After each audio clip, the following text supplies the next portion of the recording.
여러분, 자식 다 키워놓고 결혼까지 시키고 나면 이제야 부모 노릇 끝났구나라고 안도의 한숨을 내쉬셨죠?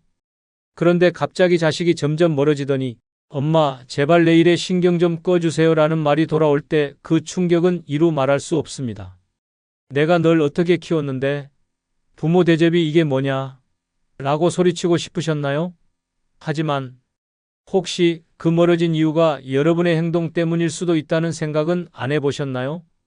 다 키운 자식, 특히 결혼한 자식과 틀어지는 부모의 가장 큰 문제는 자식의 삶에 간섭하고 여전히 부모로서의 권위를 고집하려 한다는 것입니다. 자식이 이미 하나의 가정을 꾸린 어른임에도 불구하고 끊임없이 조언을 가장한 참견과 잔소리를 던진다면 관계가 틀어지는 건 시간 문제입니다. 오늘은 다 키운 자식과 틀어지는 부모의 잘못된 7가지 행동을 살펴보겠습니다. 여러분이 어떤 실수를 하고 계신지 냉정히 점검해 보세요. 나는 늘 옳았다는 생각이 자식을 떠나게 만들고 있을지도 모릅니다.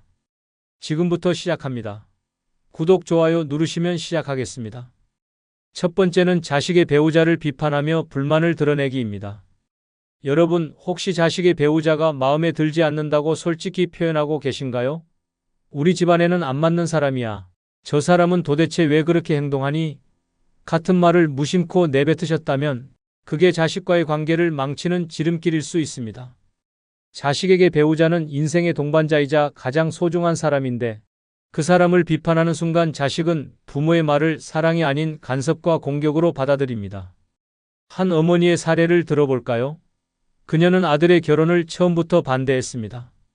여자가 너무 예쁘장한 건 좋지만 뭐 하나 믿음직스럽지가 않아. 우리 아들 감당 못할 거야 라고 속으로 생각하며 계속 의심했죠. 하지만 아들이 결혼을 강행하자 어머니는 속으로 쌓아둔 말을 하나씩 꺼내기 시작했습니다. 명절에 며느리가 음식을 준비할 때 어머니는 이렇게 말했습니다. 요즘 젊은 애들은 음식을 왜 이렇게 대충 하니? 우리 땐 정성 가득한 음식이 기본이었는데 며느리가 집안 청소를 해도 이렇게 하면 먼지가 안 닦인다니까? 내가 다시 할게라고 참견했습니다. 아들은 처음엔 어머니와 아내 사이를 중재하려 했지만 시간이 지날수록 지쳤습니다. 결정적인 순간은 어머니가 친구들에게 이런 말을 했을 때입니다. 우리 며느리 참 별로야. 애는 안 낳을 생각인지 집안일도 제대로 못하고 이런 애랑 결혼한 우리 아들 참 불쌍해. 이 말을 우연히 들은 며느리는 눈물을 흘리며 아들에게 이렇게 말했습니다. 당신 어머니는 날 존중하지 않아. 앞으로 그 집엔 발도 들이고 싶지 않아. 결국 아들은 어머니와 거리를 두기 시작했습니다. 부모가 자식의 배우자를 비판하면 자식은 배우자와 부모 사이에서 곤란한 입장이 됩니다. 배우자를 지키려다 부모와 멀어질 수밖에 없는 상황이죠. 부모로서 자식의 선택을 믿어주고 배우자를 존중해주는 태도가 필요합니다. 아무리 마음에 안 들어도 배우자는 자식이 선택한 가족입니다. 그 선택을 부정하는 순간 자식과의 관계도 부정되는 셈입니다. 이와 관련된 실제로 한 편을 소개해드리겠습니다. 한 시어머니 혜숙 씨는 아들의 결혼식 날부터 며느리가 마음에 들지 않았습니다. 얼굴은 예쁘지만 저런 애가 과연 우리 집 살림에 어울릴까? 라는 생각이 머릿속을 떠나지 않았죠. 하지만 겉으로는 티를 내지 않고 지켜보기로 했습니다. 문제는 결혼 후 첫 명절에 터졌습니다. 며느리가 혜숙 씨 집에 도착하자마자 이렇게 말했죠. 어머니, 떡국은 제가 해볼게요. 시어머니는 속으로 자신 있나 보내라고 생각하며 지켜봤습니다. 그런데 떡국이 완성되자마자 한 숟가락 맛본 혜숙 씨는 얼굴을 찡그렸습니다. 이게 떡국이니? 우리 집에선 이런 식으로 안 해. 며느리는 당황했지만 그래도 다음 요리를 준비했습니다. 그런데 이번엔 혜숙 씨가 주방으로 들어가며 칼질은 왜 이렇게 하니? 손이라도 다치겠다. 간은 제대로 봤어? 이렇게 하면 짜서 못 먹는다라며 사사건건 잔소리를 했습니다. 결국 며느리는 아무 말도 못하고 방으로 들어가 눈물을 흘렸죠. 결정적인 사건은 혜숙 씨가 친구들에게 며느리를 험담했을 때 일어났습니다. 우리 며느리? 예쁘긴 한데 그게 다야. 살림도 못하고 손주를 낳을 생각도 없어 보이더라고. 우리 아들이 괜히 고생할 것 같아. 이 말을 우연히 들은 며느리가 그날 밤 아들에게 폭발했습니다. 당신 어머니가 날 이렇게 비하하는데 내가 어떻게 존중해? 나 이제 그 집엔 절대 안 갈 거야. 아들은 참다 못해 어머니에게 이렇게 말했습니다. 엄마, 아내는 제가 선택한 사람입니다. 그녀를 비난하는 건 곧 저를 부정하는 거예요. 제발 며느리를 존중해 주세요. 하지만 혜숙 씨는 여전히 내가 틀린 말 했니? 내가 이 집 어른이잖아 라며 물러서지 않았습니다. 그 이후 아들은 어머니와 거리를 두기 시작했고 며느리는 더 이상 집에 발을 들이지 않았습니다. 자식의 배우자를 비판하고 불만을 드러내는 순간 자식은 배우자를 지키기 위해 부모와 멀어지게 됩니다. 배우자를 존중하지 않으면 자식도 떠난다는 사실을 잊지 마세요. 두 번째는 자식의 실패를 끊임없이 지적하기입니다. 혹시 자식이 힘든 일을 겪을 때 내가 그럴 줄 알았다. 왜 내 말을 안 듣고 그렇게 했냐? 같은 말을 습관적으로 하시나요? 부모로서 조언을 해주는 것이 아니라 과거의 실패를 끊임없이 지적하고 질책한다면 자식은 부모에게 더 이상 기대할 게 없다고 느낄 수 있습니다. 한 할아버지의 사례를 들어보겠습니다. 그는 평생 자식을 위해 헌신하며 살았지만 그만큼 자식의 실패를 용납하지 못하는 사람이었습니다. 아들이 사업 실패로 힘들어할 때도 그는 이렇게 말했습니다. 내가 그렇게 될 줄 알았어. 내가 사업은 너랑 안 맞는다고 했잖아. 내 말을 안 들으니까 이 꼴이 났지. 아들은 사업 실패로 이미 자존감이 바닥이었는데 아버지의 말은 그를 더욱 깊은 상처로 몰아넣었습니다. 그래도 아들은 아버지의 말을 참고 넘어가려 했습니다. 하지만 아버지는 아들이 새롭게 일을 시작하려 할 때도 끊임없이 부정적인 말을 던졌습니다. 너 다시 시작하면 또 망할 거다. 그냥 내가 시키는 대로 해. 결국 아들은 아버지에게 이렇게 말했습니다. 아버지, 제가 힘든 건 제 선택이고 제 책임입니다. 그런데 아버지 말은 저를 돕는 게 아니라 더 주저앉게 만드는 것 같아요. 이젠 제발 그냥 지켜봐 주세요. 하지만 아버지는 여전히 자신이 옳다고 믿으며 이렇게 말했습니다. 내가 내 잘못을 지적하는 건 널 위한 거야. 그런데 너는 왜 그걸 이해 못하니? 부모가 자식의 실패를 반복적으로 지적하면 자식은 자신이 부모에게 인정받지 못한다고 느낍니다. 그 결과 부모와의 관계를 점점 단절하려고 하죠. 자식의 실패는 스스로 극복해야 할 과제입니다. 부모로서 그것을 비난하기보다 나는 내가 다시 일어설 수 있다고 믿는다는 응원의 메시지를 보내는 것이 훨씬 더 가치 있습니다. 부모는 자식의 삶을 비판자가 아닌 응원자로서 바라봐야 합니다. 실패를 지적하는 대신 자식의 선택을 존중하고 믿어주는 태도가 자식과의 관계를 건강하게 유지하는 길입니다. 그럼 이와 관련된 실제 사례 한 편을 소개해 드리겠습니다. 준호 씨는 대학 졸업 후 큰 꿈을 품고 창업에 도전했습니다. 그러나 현실은 녹록지 않았습니다. 첫 사업은 적자만 쌓이다 결국 문을 닫았죠. 그런데 더 큰 문제는 아버지의 반응이었습니다. 사업이 망한 날 준호 씨는 아버지에게 털어놓았습니다. 아버지, 잘 안 됐어요. 그러자 돌아온 건 위로가 아니라 그럴 줄 알았다라는 싸늘한 말이었습니다. 내가 뭘 알아서 사업을 해? 내가 그때 말했지. 그냥 직장 다니라고. 이럴 줄 뻔했어. 준호 씨는 자존심이 상했지만 다시 도전하기로 결심했습니다. 이번에는 더 신중히 준비해 사업을 시작했지만 결과는 또 실패로 끝났습니다. 그런데 이번엔 아버지가 한술 더 뜹니다.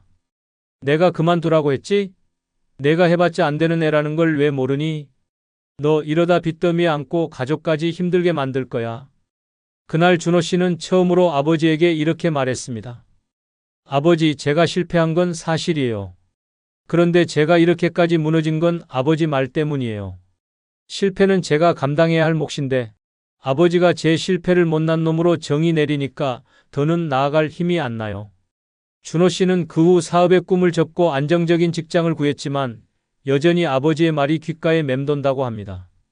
실패는 내 잘못이었지만 아버지의 말은 내 인생을 실패로 못 박았어요. 부모의 말은 자식의 인생을 무너뜨릴 수도 다시 세울 수도 있습니다.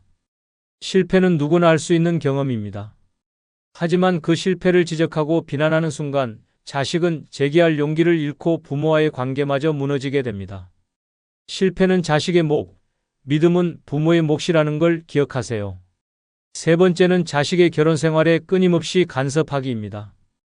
여러분, 자식이 결혼했다고 부모 역할이 끝나는 게 아닙니다. 하지만 그 역할이 참견과 간섭으로 변질되면 자식과의 관계는 무너질 수밖에 없습니다. 한번 상상해 보세요. 결혼한 자식의 집에 갈 때마다 왜 집이 이렇게 어질러져 있니? 애는 언제 낳을 거야? 내가 해준 반찬은 다 먹었니? 라고 물어보신 적 없으신가요? 처음엔 별거 아니라고 생각할지 모르지만 자식 입장에서는 그 말들이 내 삶에 간섭하지 말아달라는 신호를 무시하는 폭탄처럼 느껴질 수 있습니다. 한 사례를 들어볼까요? 씨는 결혼 후에도 자주 부모님 집에 들러 애정을 표현했습니다. 그런데 어느 날부터 어머니는 사사건건 그의 결혼 생활에 간섭하기 시작했습니다. 내 아내는 왜 설거지를 이렇게 대충 하니? 이런 음식을 먹으면 건강이 나빠질 텐데. 왜 이런 거래? 심지어 명절 때는 아내에게 우리 집은 이런 음식을 안 해. 이건 기본이야 라며 집안의 규칙을 강요했습니다. 결국 아내는 참다 못해 씨에게 이렇게 말했습니다. 당신 어머니가 나를 존중하지 않는 것 같아. 더 이상 그 집에 가고 싶지 않아. 씨는 어머니에게 이 문제를 조심스럽게 이야기했지만 돌아온 대답은 충격적이었습니다. 내가 너희 잘 살라고 하는 건데 그걸 못 받아들이니? 결국 자식은 부모와의 거리를 두기 시작했고 방문 횟수도 점점 줄어들었습니다. 부모로서 자식의 삶에 조언하고 싶을 수 있습니다. 하지만 조언과 간섭은 종이 한 장 차이입니다. 결혼한 자식은 이미 독립된 가정을 꾸렸고 스스로의 방식대로 살아가는 어른입니다.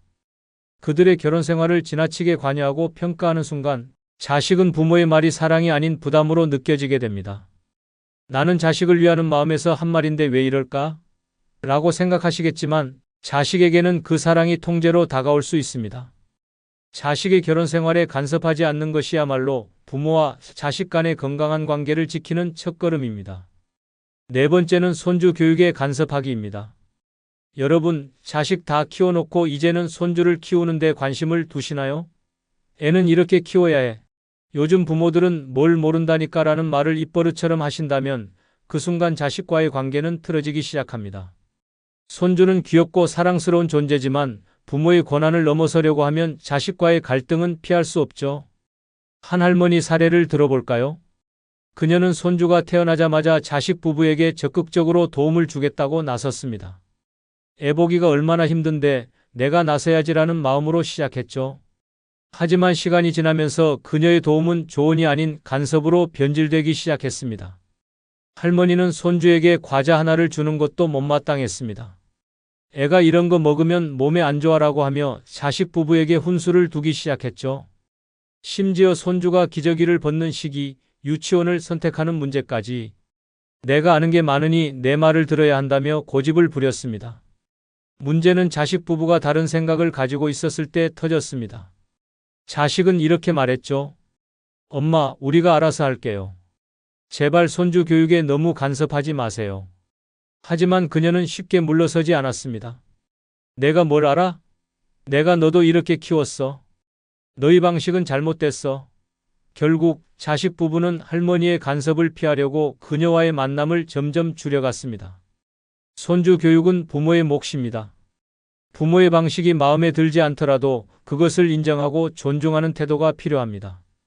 자식이 부모에게 조언을 구할 때만 의견을 제시해야 하며 내가 손주를 위해 이렇게 하는데 왜 고마워하지 않느냐는 태도는 갈등을 키울 뿐입니다. 손주를 사랑하는 마음이 오히려 자식과의 관계를 해칠 수 있습니다. 자식 부부가 손주를 키우는 방식이 마음에 들지 않아도 그것을 인정하고 거리를 두는 것이 진정한 부모의 지혜 아닐까요? 다섯 번째는 과거를 끊임없이 들먹이며 자식에게 잔소리하기입니다. 여러분, 혹시 자식이 결혼 후에도 끊임없이 내가 어렸을 때 이랬지, 내가 널 어떻게 키웠는데 같은 말을 듣고 있나요? 부모의 입장에선 추억을 나누는 대화라고 생각할 수 있지만 자식에게는 지나간 일을 들먹이며 나를 비난한다는 느낌으로 다가올 수 있습니다. 한 할아버지의 사례를 들어보겠습니다. 그는 자식이 집에 올 때마다 이런 말을 입버릇처럼 했습니다. 내가 어렸을 때 얼마나 말썽을 피웠는지.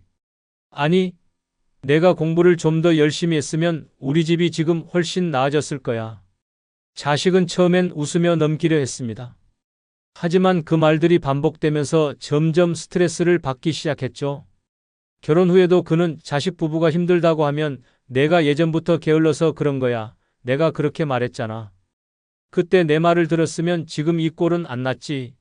라며 과거를 끄집어냈습니다. 결국 자식은 참다 못해 이렇게 말했습니다.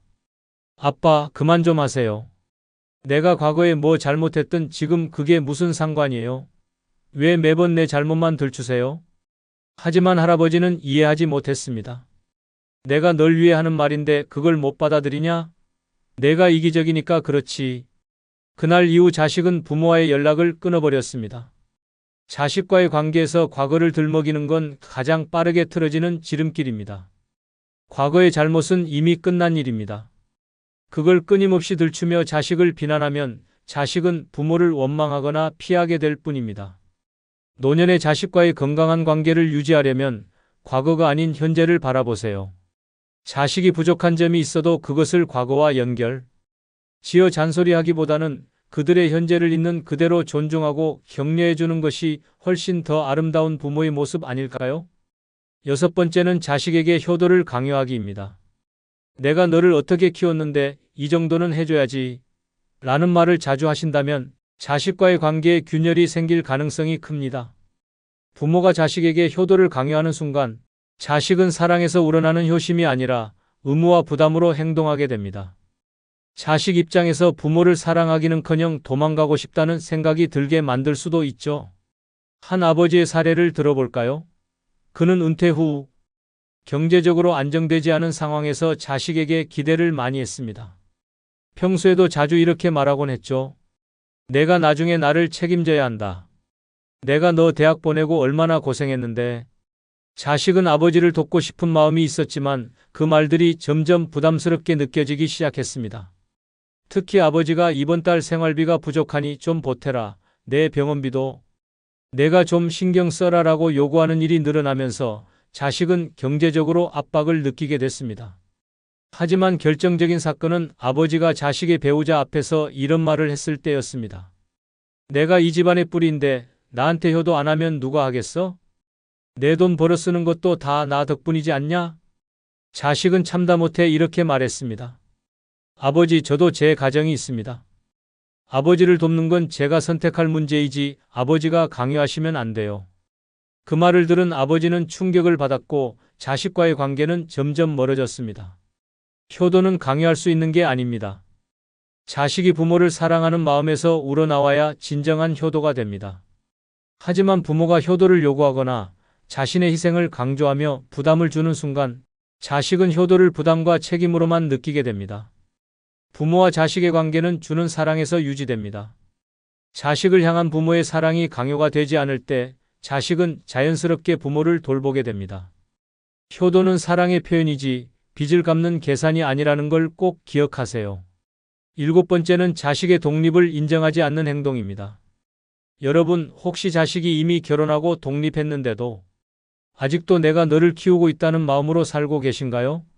자식이 어른이 되어 독립된 삶을 살기 시작했음에도 여전히 그들을 아이로 여긴다면 자식과의 관계는 점점 틀어질 수밖에 없습니다. 독립을 인정하지 않는 부모의 행동은 자식에게는 간섭과 통제로 다가오니까요. 한 어머니의 이야기를 들어볼까요? 그녀는 아들이 결혼하고 독립했지만 여전히 아들을 아이처럼 대했습니다. 어른이 되긴 했지만 아직도 많은 걸 모른다. 내가 도와줘야 제대로 살 수 있을 거야 라는 생각으로 아들의 삶에 깊이 관여했죠. 예를 들어 아들이 이사간 새 집에 오자마자 집안을 샅샅이 살펴보며 이렇게 말했습니다. 왜 이렇게 좁은 집에 들어갔니? 이러다 애라도 나오면 어디서 키울 거야? 아들은 불편했지만 그냥 웃어넘겼습니다. 그러나 문제는 그녀가 자주 집에 들러 이건 이렇게 정리해야 해. 너희 부부는 이러면 안 되라며 참견을 시작하면서 터졌습니다. 심지어 냉장고를 열어보고는 이렇게 말했습니다. 먹을 게 이게 다야? 내가 반찬 좀 해다 줄 테니 내 말 잘 들어. 결정적인 사건은 어머니가 사전동의 없이 아들의 집에 열쇠를 만들어 방문하기 시작했을 때였습니다. 어느 날 그녀가 아들의 부재 중에 집에 와서 정리해두고 간 일을 알게 된 아들은 폭발했습니다. 엄마, 제발 내 삶에 간섭하지 마세요. 저는 이제 어른이고 제 가정을 책임질 수 있습니다. 하지만 어머니는 이렇게 말했습니다. 내가 너희를 위해 해주는 건데 왜 고마워하지도 않고 화를 내니? 부모가 자식의 독립을 인정하지 않는 순간 자식은 자신의 삶이 통제받는 기분을 느낍니다. 어른으로 대우받지 못한다고 느끼면 부모와의 거리는 자연스럽게 멀어질 수밖에 없습니다. 노년에는 자식이 아닌 자신의 삶에 집중하는 태도가 필요합니다. 자식의 독립을 인정하고 이제 내 삶은 내가 책임질 수 있다는 믿음을 주는 것이 건강한 관계를 유지하는 비결입니다. 여러분, 자식 다 키워놓고 이젠 내 곁에 있겠지라는 기대를 하셨나요? 하지만 부모의 잘못된 행동 하나가 그 기대를 산산조각 낼 수 있다는 걸 기억하세요. 부모와 자식의 관계는 신뢰로 이어져야 합니다. 잔소리와 간섭을 멈추고 자식의 인생을 응원하는 편안한 버팀목이 되어주세요. 그것이야말로 진정한 부모의 사랑 아닐까요? 이번 영상에 조금이라도 마음에 드셨다면 멤버십 가입하여 후원해 주시면 더 좋은 영상으로 보답하겠습니다. 새해 복 많이 받으십시오. 여러분, 형제, 자매는 세상에서 가장 가까운 가족이지만 동시에 가장 큰 상처를 주고받을 수 있는 존재이기도 합니다. 어릴 때는 부모님의 울타리 안에서 싸우고 화해하며 자랐지만 나이가 들면서 각자의 삶을 살다 보면 생각의 차이도 커지고 감정의 골도 깊어집니다.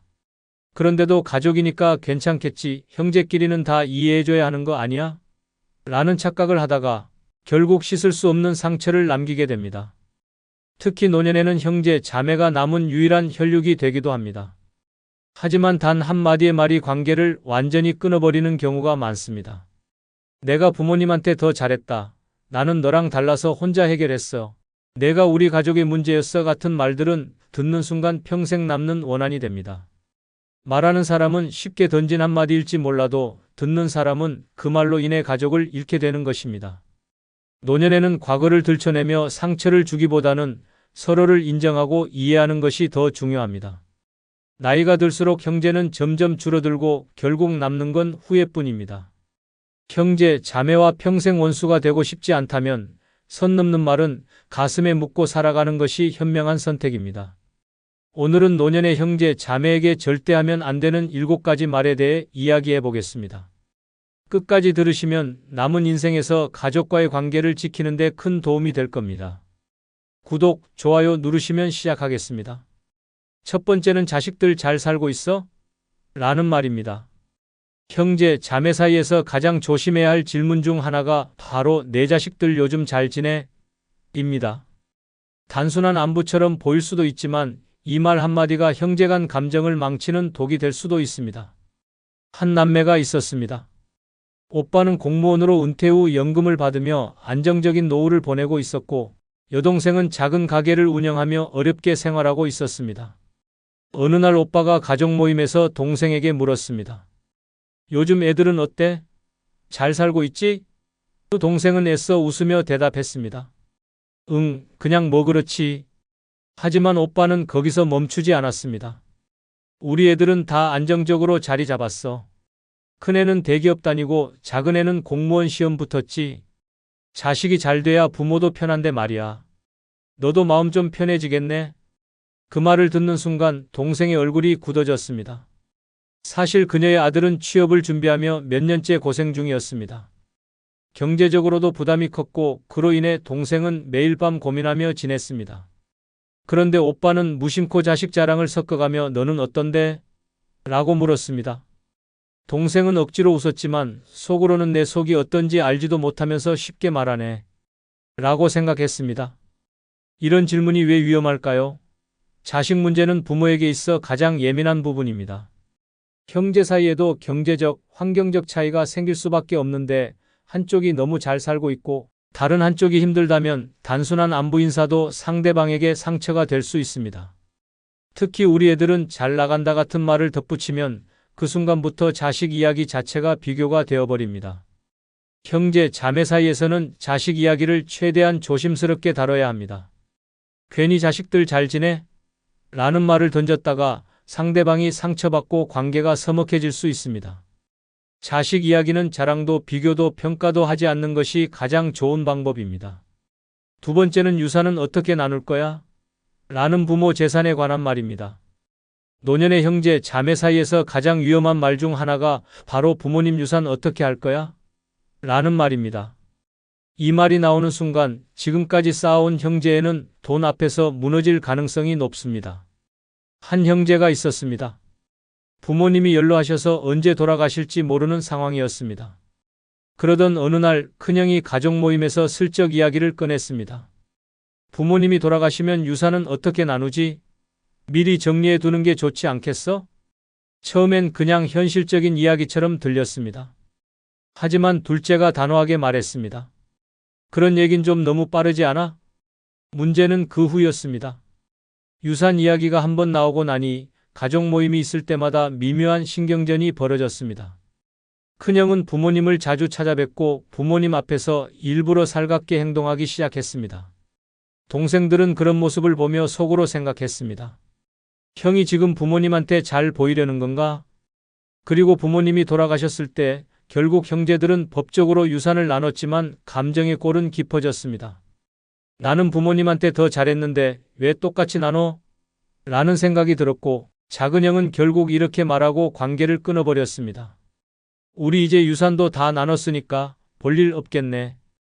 유산 이야기는 꺼내는 순간 서로를 경쟁자로 만들 수 있습니다. 특히 부모님이 아직 살아계실 때 이런 얘기를 하면 쟤는 돈만 보고 있구나라는 인상을 줄 수 있습니다. 돈 문제가 얽히는 순간 형제애는 쉽게 깨질 수밖에 없습니다. 노년이 되면 형제 자매와의 관계는 돈이 아니라 추억과 정으로 유지되는 것입니다. 돈이 개입되는 순간 가족 관계는 계약 관계처럼 변질됩니다. 유산 문제는 부모님이 알아서 정리하시도록 두고 형제끼리는 돈이 아닌 마음을 나누는 것이 더 중요합니다. 유산을 두고 싸우느라 형제의 연을 끊는 것만큼 어리석은 일이 또 있을까요? 그럼 유산은 어떻게 나눌 거야? 한마디의 가족회의가 전쟁터로 변한 실제 사례 한 편을 소개하겠습니다. 아버지가 세상을 떠난 지 한 달도 지나지 않았지만 삼남매는 부모님이 남긴 집과 재산을 어떻게 정리할지 논의하기 위해 모였습니다. 평소에는 바빠서 얼굴 보기도 힘들었지만 유산 문제만큼은 예외였습니다. 우리 가족은 돈 문제로 싸울 일이 없을 거야. 라고 믿었던 막내딸은 그게 착각이었다는 걸 깨닫게 되었습니다. 가장 먼저 입을 연 사람은 장남이었습니다. 장남은 부모님을 가장 오래 모셨다는 사실을 강조하며 집은 당연히 자신이 가져야 한다고 주장했습니다. 내가 부모님 곁에서 마지막까지 돌봤으니까 이 집은 내가 가져야 해. 처음에는 둘째와 막내도 어느 정도 이해하려 했습니다. 하지만 형이 말을 이어갈수록 점점 분위기가 이상해졌습니다. 그 대신 너희는 남은 현금을 나눠 가지면 되잖아. 막내는 순간 귀를 의심했습니다. 부모님이 남긴 재산 대부분이 이 집이었고 현금이라고 해봐야 얼마 되지 않았습니다. 결국 형은 나는 집, 너희는 조금 남은 돈이라는 말도 안 되는 제안을 하고 있었습니다. 둘째는 참지 못하고 비웃으며 말했습니다. 형, 우리가 부모님 남긴 돈만 받고 끝내라는 거야? 우리가 언제 형보다 덜했어? 생활비며 병원비며 엄마 간병할 때는 내가 거의 도맡았잖아. 장남은 기다렸다는 듯이 반박했습니다. 아, 그거? 그래도 결국 부모님은 내 집에서 사셨잖아. 그리고 너야말로 내가 낸 병원비 다 계산해볼까? 그 순간부터 분위기는 험악해졌습니다. 어릴 적 부모님이 누구를 더 예뻐했는지, 누가 더 희생했는지, 명절 때 누가 더 자주 왔는지까지 모든 것이 유산 문제와 엮이기 시작했습니다. 그리고 결국 법대로 하자. 라는 말이 나오면서 형제관계는 돌이킬 수 없는 강을 건너고 말았습니다. 막내딸은 그날 이후 형과 연락을 끊었습니다. 유산을 나누고 나면 형제관계도 원래대로 돌아올 줄 알았지만 더 이상 명절에도 얼굴을 보지 않았습니다. 결국 부모님의 재산은 남았지만 형제애는 사라지고 말았습니다. 유산을 나눈 것이 아니라 가족을 갈라놓은 셈이었습니다. 세 번째는 우리 어릴 때 너한테 양보 많이 해줬잖아 라는 말입니다. 어릴 때 형제 자매 사이에서 크고 작은 희생은 당연한 일이었습니다.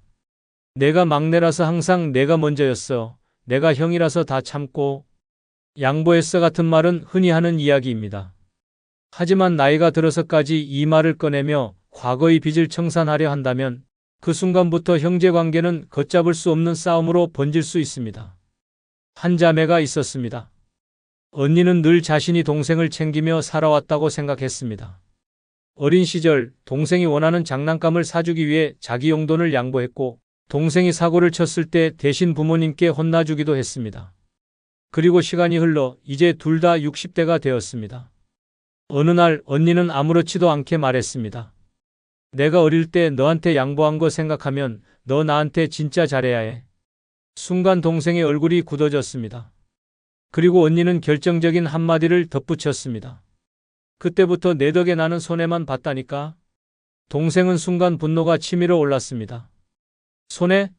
언니는 내가 너한테 얼마나 참고 살아왔는지 아냐? 어린 시절 자신이 양보받은 것도 맞지만 그만큼 참아온 것도 많았습니다. 언니의 고집 때문에 하고 싶은 것도 못하고 부모님의 기대 속에서 조용히 살아야 했던 기억들이 떠올랐습니다. 결국 두 사람은 감정이 폭발했고 서로를 향해 쌓였던 불만을 쏟아내며 다투게 되었습니다. 이후 둘은 연락을 끊고 각자의 삶을 살아가게 되었습니다. 어릴 적 희생은 그 시절로 끝내야 합니다. 과거를 들먹이며 내가 너한테 이렇게 해줬으니 이제 내가 나한테 잘해라라고 요구하는 순간 형제에는 빚으로 변질됩니다. 노년에는 과거의 희생을 강요하는 것이 아니라 남은 시간을 더 소중하게 여기는 것이 중요합니다.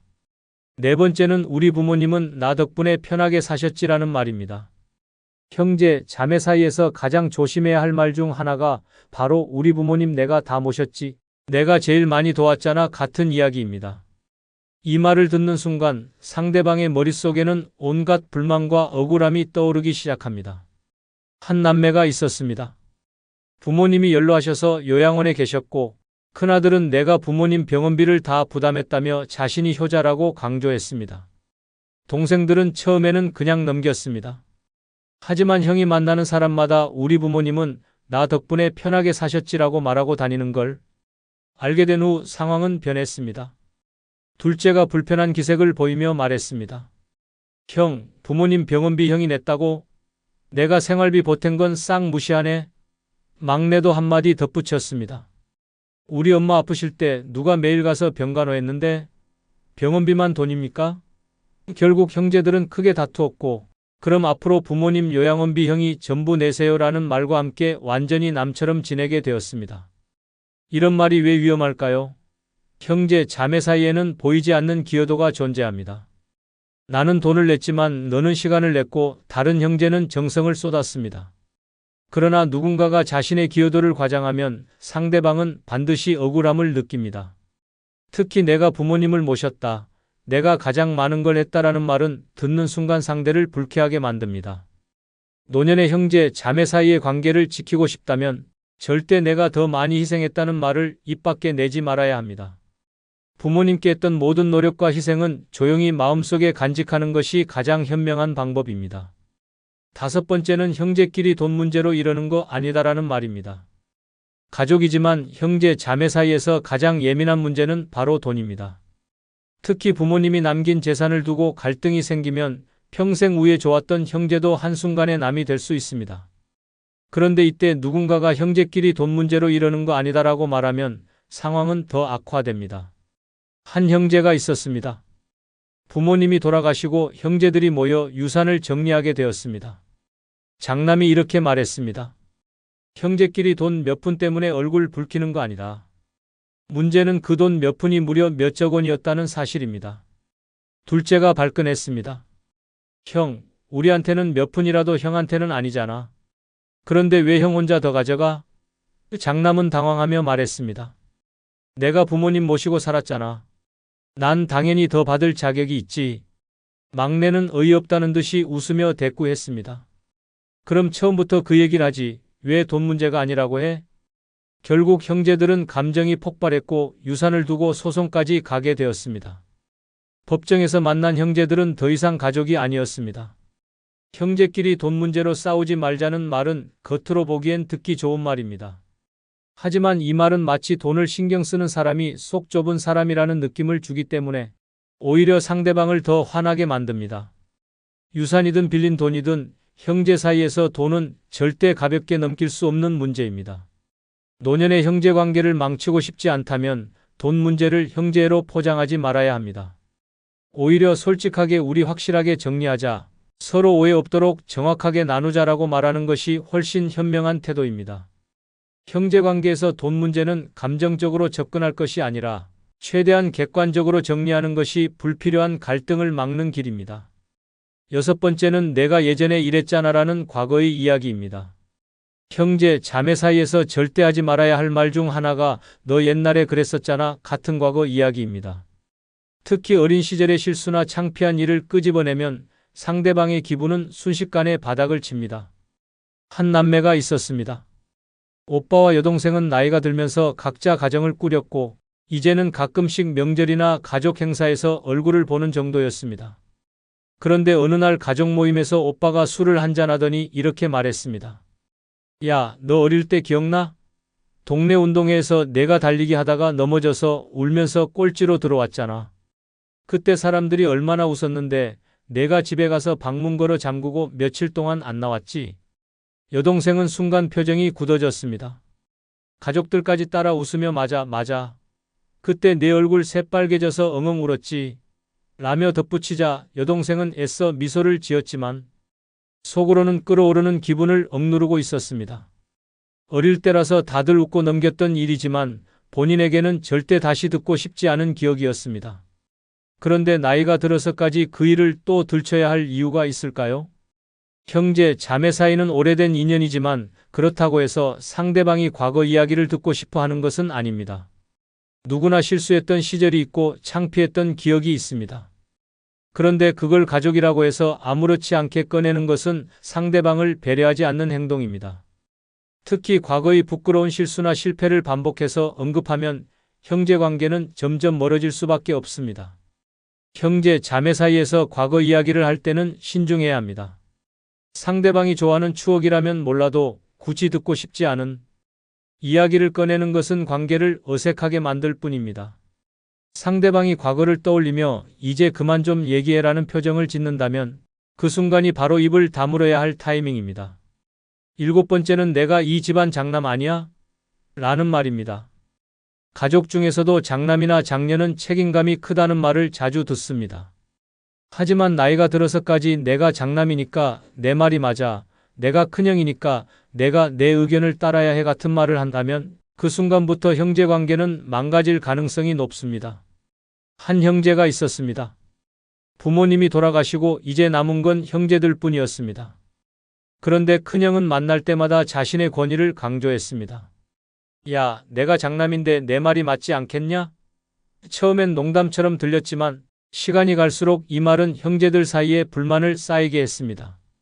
결정적인 사건은 부모님이 남긴 집을 정리하는 과정에서 벌어졌습니다. 큰형은 이렇게 말했습니다. 내가 장남이니까 이 집은 당연히 내가 가져야지. 동생들은 순간 어이가 없었습니다. 아니, 형이 장남이면 부모님 유산도 형 거야? 큰형은 당당했습니다. 그래도 부모님 모시고 산 건 나잖아.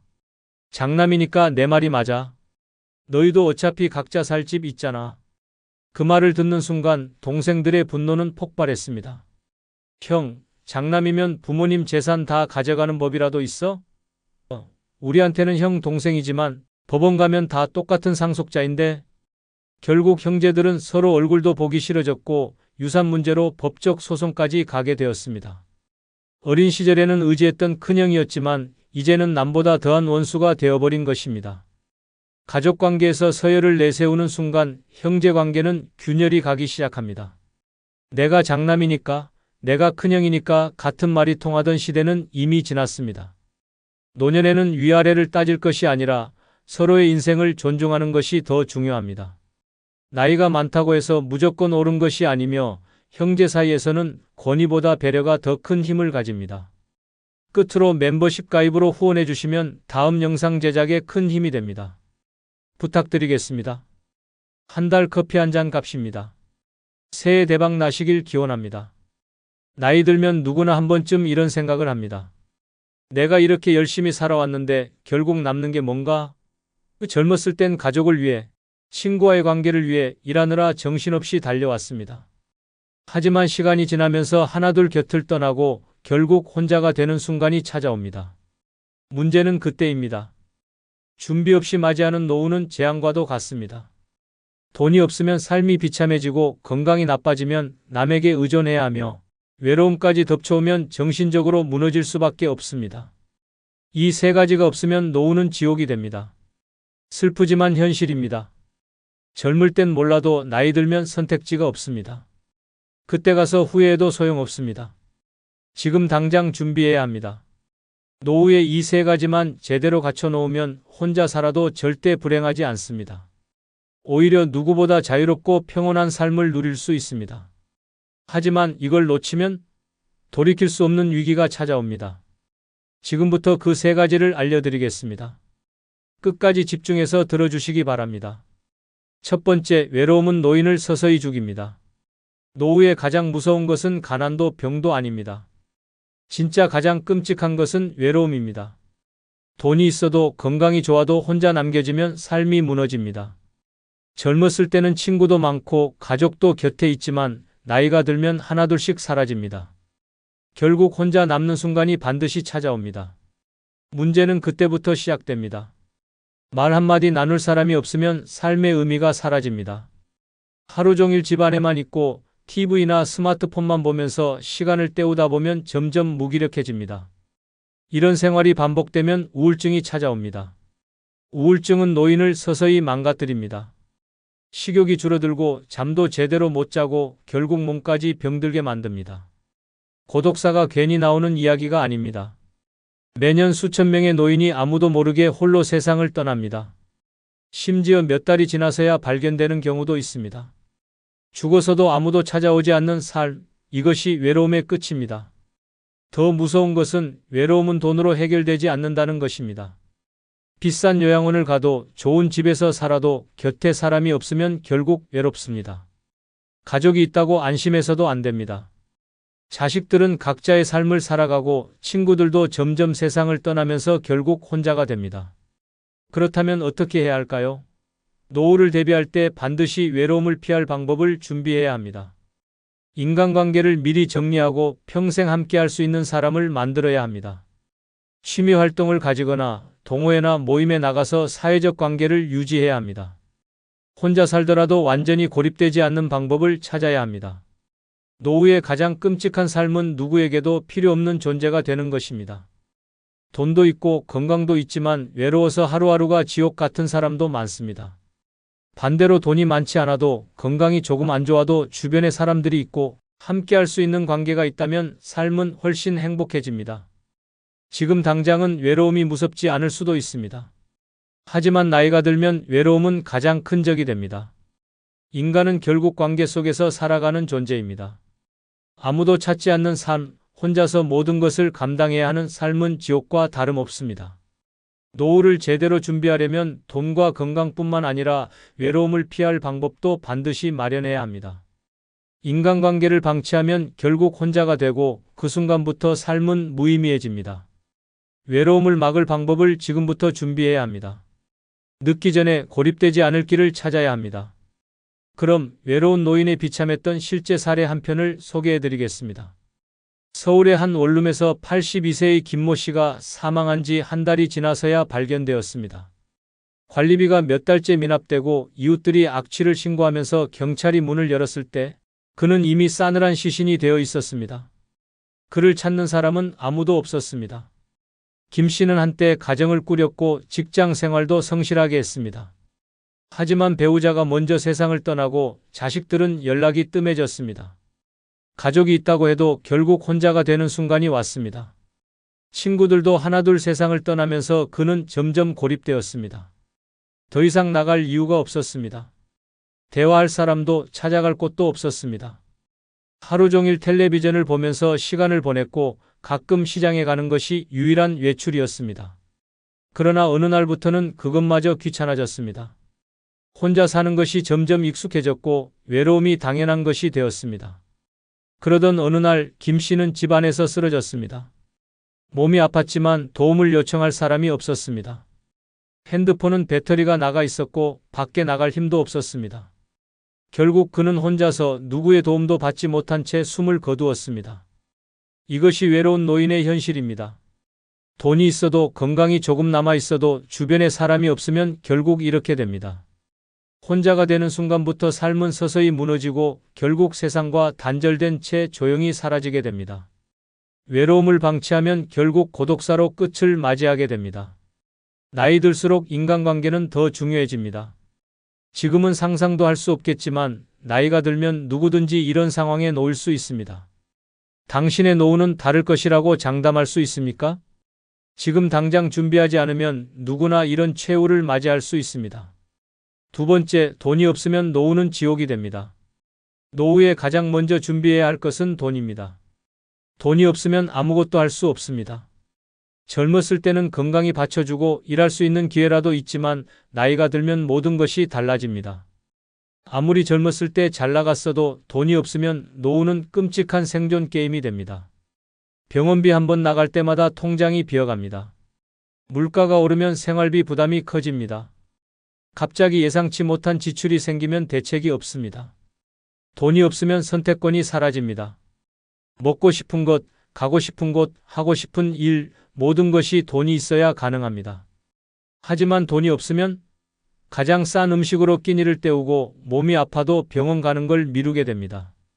더 심각한 문제는 인간관계입니다. 돈이 없으면 주변 사람도 점점 멀어집니다. 슬프지만 현실입니다. 젊었을 때야 인간관계가 많아도 노후에는 결국 돈이 있느냐 없느냐가 사람을 결정합니다. 친구, 가족, 심지어 자식까지도 경제적으로 힘든 사람을 부담스러워합니다. 결국 돈이 없으면 철저히 고립됩니다. 노후에 가난하면 선택지는 단 하나뿐입니다. 남들에게 의지하며 눈치 보며 사는 것. 하지만 그렇게 살고 싶습니까? 누군가의 도움을 받아야만 생존할 수 있는 삶, 병원비 걱정에 아픈 몸을 방치해야 하는 삶, 겨우겨우 하루를 버티는 삶. 그것이 당신이 원하는 노후입니까? 돈이 있으면 다릅니다. 병원도 마음대로 가고 먹고 싶은 것도 사 먹을 수 있습니다. 집이든 요양원이든 자신이 원하는 곳에서 편하게 지낼 수 있습니다. 돈이 있으면 다른 사람 눈치 볼 필요가 없습니다. 도움을 청하지 않아도 스스로 해결할 수 있습니다. 그리고 돈이 있으면 오히려 사람이 몰려옵니다. 경제적으로 안정된 사람 주변에는 언제나 사람이 있게 마련입니다. 노후에는 젊었을 때처럼 다시 돈을 벌 기회가 많지 않습니다. 나이 들어서 가장 후회하는 것 중 하나가 좀 더 미리 준비할 걸 이라는 말입니다. 하지만 그때 가서 후회해도 늦습니다. 지금 당장 늦기 전에 준비해야 합니다. 최소한의 생활비뿐만 아니라 예측하지 못한 상황까지 대비할 만큼의 돈이 있어야 합니다. 노후에 돈이 없으면 그 순간부터 인생은 끝난 것이나 다름없습니다. 아무리 건강해도 아무리 긍정적인 마음을 가져도 돈이 없으면 아무 의미가 없습니다. 돈이 있어야 편안하고 자유로운 노후를 보낼 수 있습니다. 노후를 비참하게 살 것인지 당당하게 살 것인지 그 선택은 지금 당신에게 달려 있습니다. 그렇다면 노후에 돈을 잃지 않기 위해 반드시 지켜야 할 4가지를 설명드리겠습니다. 노후에는 돈을 벌 기회가 거의 없습니다. 젊었을 때처럼 다시 일자리를 구하기도 어렵고 무리해서 사업을 시작했다가 실패하면 회복이 불가능합니다. 이제 중요한 것은 돈을 버는 것이 아니라 가진 돈을 끝까지 지키는 것입니다. 나이 들어서 돈을 잃으면 다시 되찾을 방법이 없습니다. 그렇다면 노후에 돈을 지키려면 어떻게 해야 할까요? 이 4가지만 반드시 지킨다면 노후 파산을 피할 수 있습니다. 첫째, 자녀에게 모든 돈을 주지 마라. 입니다. 많은 부모들이 자녀를 위해 재산을 미리 넘겨주지만 이것이 노후 파산의 원인이 됩니다. 자녀가 부모의 노후를 책임져 주지 않습니다. 아무리 효자, 효녀라고 해도 시간이 지나면 상황이 변합니다. 특히 재산을 미리 넘겨주면 자식이 결혼하거나 경제적으로 어려워질 때 부모를 돌보지 않는 경우가 많습니다. 설령 자녀가 도와주고 싶어도 본인의 가정이 힘들어지면 결국 부모를 챙길 여력이 없습니다. 내 돈은 끝까지 내가 관리해야 합니다. 자녀에게 도와줄 수는 있지만 본인의 생활이 무너지지 않을 만큼만 도와야 합니다. 결론, 노후에는 돈을 벌 수 없다. 지키는 것이 생존이다. 노후에는 돈을 잃으면 끝입니다. 다시 회복할 기회가 없습니다. 한번 잘못된 선택을 하면 남은 인생이 비참해질 수 있습니다. 절대 무리한 투자, 사기, 과도한 지출, 무책임한 재산 이전을 하지 마십시오. 가진 돈을 끝까지 지키는 것이 노후의 행복을 결정합니다. 지금부터라도 돈을 안전하게 관리하는 습관을 들이십시오. 노후는 돈이 있는 사람과 없는 사람의 삶이 완전히 다릅니다. 둘째, 절대 큰 돈을 투자하지 마라. 입니다. 나이가 들수록 안정적인 자산 관리가 최우선입니다. 젊었을 때처럼 한 방을 노리다가 전 재산을 날리는 경우가 많습니다. 특히 부동산, 주식, 코인 같은 고위험 투자에 함부로 손대서는 안 됩니다. 주변에서 이거 확실하다라며 유혹해도 절대 믿지 마십시오. 노후에는 돈을 불리는 것이 아니라 지키는 것이 목표입니다. 한번 잃으면 끝입니다. 나이 들어서 투자 실패를 하면 다시 일어나기가 어렵습니다.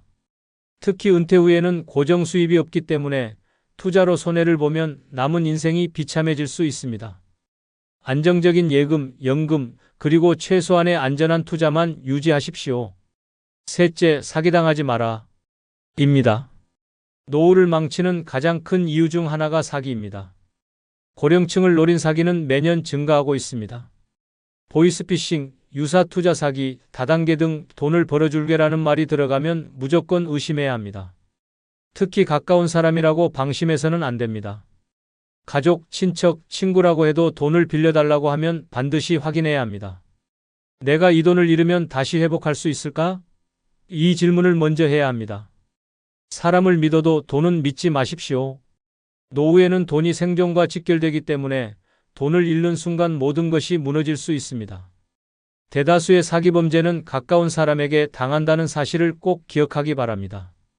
넷째, 고정 지출을 최소화하라. 입니다. 노후에는 고정 지출이 줄어들수록 생활이 편해집니다. 가장 위험한 것은 큰돈이 나가는 상황을 만들지 않는 것입니다. 예를 들어 월세, 보험료, 카드값, 자동차 유지비 같은 것들이 부담이 될 수 있습니다. 가능하면 집을 소유하고 있거나 최소한의 생활비로도 유지할 수 있는 환경을 만들어야 합니다. 나이가 들면 몸이 약해지고 예상치 못한 병원비가 들 수 있기 때문에 고정비가 많으면 금방 돈이 바닥납니다. 노후에는 단순하고 검소한 생활이 가장 안전한 선택입니다. 그럼 돈이 없는 노인의 고단한 인생의 실제 사례를 소개하겠습니다. 서울의 한 작은 고시원. 방 안에는 낡은 전기장판과 작은 가방 하나가 전부입니다. 76세의 이모 씨는 이곳에서 홀로 살아갑니다. 한때는 열심히 일하며 가정을 꾸렸고 자식들을 키워냈습니다.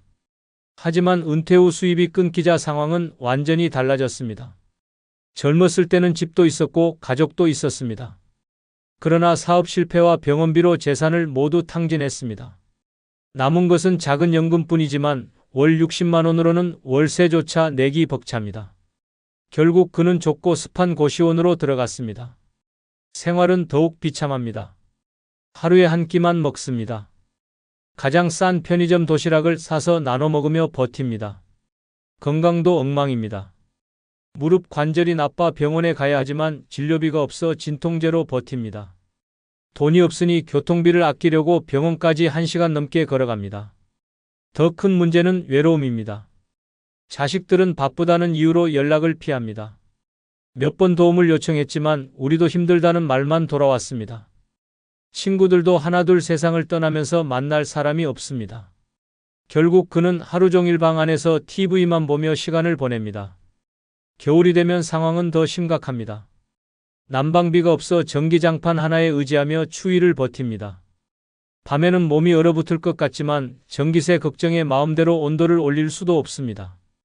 이런 생활이 계속되면서 그는 점점 무기력해졌고 차라리 빨리 죽는 게 낫겠다는 생각까지 하게 되었습니다. 이것이 돈이 없는 노인의 현실입니다. 한때는 평범한 가장이었고 누구보다 열심히 살았던 사람도 돈이 없으면 이렇게 처참해집니다. 나이가 들면 경제활동이 어려워지고 주변 사람들도 하나둘 떠납니다. 결국 돈이 없으면 몸도 마음도 인간관계도 모두 무너집니다. 노후를 맞이할 준비가 되어 있지 않다면 이 이야기가 당신의 미래가 될 수도 있습니다. 더 늦기 전에 대비해야 합니다. 돈이 없으면 노후는 지옥이 됩니다. 세 번째, 건강이 무너지면 모든 것이 끝납니다. 돈이 있어도 건강이 무너지면 아무 의미가 없습니다. 돈으로 병원비를 해결할 수는 있지만 건강을 되돌릴 수는 없습니다.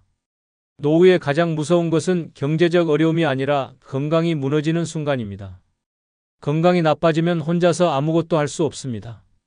누군가의 도움을 받아야 하고 결국 자신의 삶을 통째로 잃어버리게 됩니다. 젊었을 때는 아파도 금방 회복됩니다. 하지만 나이가 들면 작은 질병도 치명적입니다. 한번 쓰러지면 다시 일어나기가 어렵습니다. 병원에 눕는 순간 스스로 할 수 있는 일이 아무것도 없어집니다. 가장 끔찍한 것은 몸이 불편해지면 자유도 사라진다는 것입니다. 혼자서 밥을 차려 먹을 수 없는 삶, 화장실조차 혼자 갈 수 없는 삶. 이런 현실이 다가오면 자존심도 존엄도 모든 것이 무너집니다. 결국 남에게 의존해야 하는데 누가 끝까지 돌봐줄까요? 자식도 친척도 친구도 결국 자기 인생이 바쁩니다. 요양병원이나 요양원에 들어가야 하지만 그곳에서의 삶이 행복할까요? 몸이 불편한 순간부터 내 삶의 결정권은 사라집니다. 더욱 무서운 것은 고독사입니다. 건강을 챙기지 않으면 결국 누군가가 발견해 줄 때까지 방 안에서 홀로 죽음을 맞이하는 사람이 됩니다. 실제로 매년 수천 명이 혼자 살다가 세상을 떠납니다. 몸이 불편해도 움직일 수 없으면 그 순간부터 생존 자체가 불가능해집니다. 하지만 건강을 지키면 노후는 완전히 달라집니다. 몸이 건강하면 혼자서도 충분히 자유롭고 행복하게 살 수 있습니다. 여행도 가고 취미 생활도 하고 맛있는 음식도 즐길 수 있습니다. 건강한 사람은 사람들과의 관계에서도 주도권을 잡습니다. 누구도 병약한 사람과 어울리고 싶어 하지 않습니다. 건강한 사람이 모임에서도 중심이 되고 노후에도 활발하게 생활할 수 있습니다. 건강은 미리 준비해야 합니다. 나이 들어서 후회해도 늦습니다. 지금부터라도 운동을 하고 식습관을 바꾸고 건강검진을 챙겨야 합니다. 나이 들면 자연스럽게 건강이 나빠진다고 생각하면 안 됩니다. 관리를 하지 않아서 나빠지는 것입니다. 건강을 챙기지 않으면 돈이 있어도 무의미하고 사람도 떠나고 결국 노후는 끔찍한 나락으로 떨어지게 됩니다. 노후를 대비하는 데 있어 돈보다 더 중요한 것이 건강입니다. 돈이 있으면 편하게 살 수는 있지만 건강이 없으면 결국 아무것도 할 수 없습니다. 건강이 망가지면 선택권이 사라지고 결국 누군가의 도움 없이는 하루도 살아갈 수 없는 처지가 됩니다. 노후를 자유롭게 살고 싶다면 반드시 건강을 지켜야 합니다. 그럼 건강을 잃은 노인의 실제 사례 한 편을 소개하겠습니다. 77세의 박모 씨는 한때 건강을 자신하던 사람이었습니다. 젊었을 때는 병원 갈 일도 없었고 나이 들어서도 특별히 아픈 곳이 없었습니다. 하지만 건강은 한순간에 무너졌습니다. 70세가 넘어서부터 몸이 점점 무거워졌습니다. 무릎이 아파도 참고 지냈고 가끔 숨이 차도 대수롭지 않게 생각했습니다. 그러다 갑자기 쓰러졌습니다. 뇌졸중이었습니다.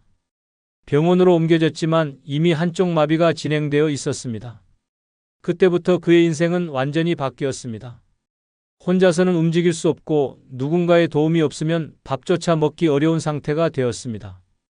자식들은 바쁘다는 이유로 자주 오지 않았고 결국 그는 요양원으로 보내졌습니다.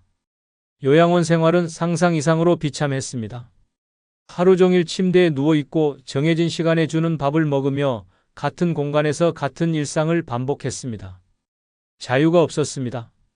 나가고 싶어도 못 나가고 하고 싶은 일이 있어도 할 수 없었습니다.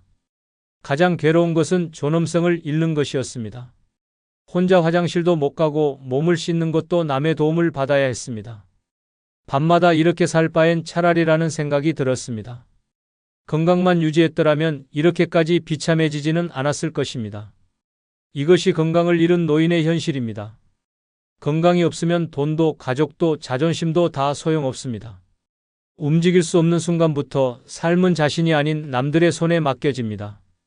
건강을 지키지 않으면 누구에게도 환영받지 못하는 처지가 될 수 있습니다. 이런 노후를 원하십니까? 지금 준비하지 않으면 당신의 미래가 될 수도 있습니다. 오늘 영상이 조금이라도 도움이 되셨다면 멤버십 가입 부탁드립니다. 앞으로 더 도움이 되는 영상으로 보답하겠습니다. 늙어서 혼자 사는 게 무서웠던 김할머니. 결국 외로움을 견디지 못하고 재혼을 선택했습니다. 하지만 그 순간 그녀의 인생은 지옥으로 떨어졌습니다. 이 나이에 혼자 살 순 없지. 김할머니는 남편의 다정한 말에 속았습니다. 남은 인생 함께 의지하며 살아요. 하지만 그 말은 거짓이었습니다. 결혼 후 남편은 돌변했습니다.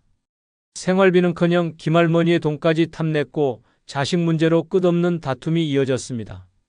노후의 평온한 삶을 꿈꿨지만 현실은 더 끔찍해졌습니다. 늙어서 재혼? 행복할 거라고요? 천만의 말씀. 노년의 재혼은 잘못된 선택이 되면 평생 쌓아온 인생을 한순간에 망칠 수 있습니다. 외로움을 피하려다 더 고통스러운 나락으로 빠지는 것입니다. 지금도 외롭다고 누군가 옆에 있어야 한다고 재혼을 고민하고 있다면 김할머니의 이야기를 반드시 들어야 합니다. 당신의 노년이 지옥이 되기 전에 말입니다. 구독, 좋아요 누르시면 시작하겠습니다. 김할머니는 67세였다. 남편을 먼저 떠나보내고 혼자가 된 지 3년. 처음엔 홀가분했다. 혼자 사는 게 편하지. 이 나이에 누굴 또 만나겠어? 그렇게 스스로를 다독이며 하루하루를 버텼다. 하지만 그건 착각이었다. 현실은 점점 그녀를 무너뜨렸다. 자식들은 각자 가정을 꾸려 바빴고 친구들도 하나둘 세상을 떠나거나 요양원으로 들어갔다. 아침에 눈을 떠도 말 한마디 할 사람이 없었다. 밥을 차려도 함께 먹을 사람이 없었다. TV를 보다 문득 거실을 둘러보면 집안은 고요하고 그 정막이 가슴을 짓눌렀다. 그러던 어느 날 새벽녘에 화장실을 가려다 갑자기 심장이 철렁 내려앉았다. 어지러웠다. 순간적으로 균형을 잃고 벽을 붙잡았다. 간신히 넘어지진 않았지만 온몸에 식은땀이 흘렀다. 만약 이대로 쓰러졌다면 전화할 사람도 도움을 청할 사람도 없었다. 그대로 몇 시간 아니 며칠 동안 방치되었을 수도 있다. 그 순간부터 김할머니의 머릿속엔 두려움이 자리 잡았다. 혼자 늙어간다는 게 이런 거구나. 혼자가 편하다고 생각했던 건 어리석은 착각이었다. 아프면 혼자 감당해야 했고 쓰러지면 아무도 알아주지 않았다. 그녀는 깨달았다. 늙어서 혼자 산다는 건 너무나도 무서운 일이었다. 그리고 그 불안감이 점점 커질 무렵 한 남자가 그녀의 앞에 나타났다. 김할머니가 그 남자 박 씨를 만난 건 지인의 소개였다. 70세, 몇 년 전 아내를 잃고 혼자가 된 남자였다. 둘이 나이도 비슷하니 친구처럼 지내봐요. 지인은 그렇게 말했다. 처음엔 그럴 생각이 없었다. 하지만 박 씨는 놀랍도록 다정한 사람이었다. 김 여사님, 무거운 거 들지 마세요. 시장에서 우연히 마주쳤을 때 그녀의 장바구니를 대신 들어주었다.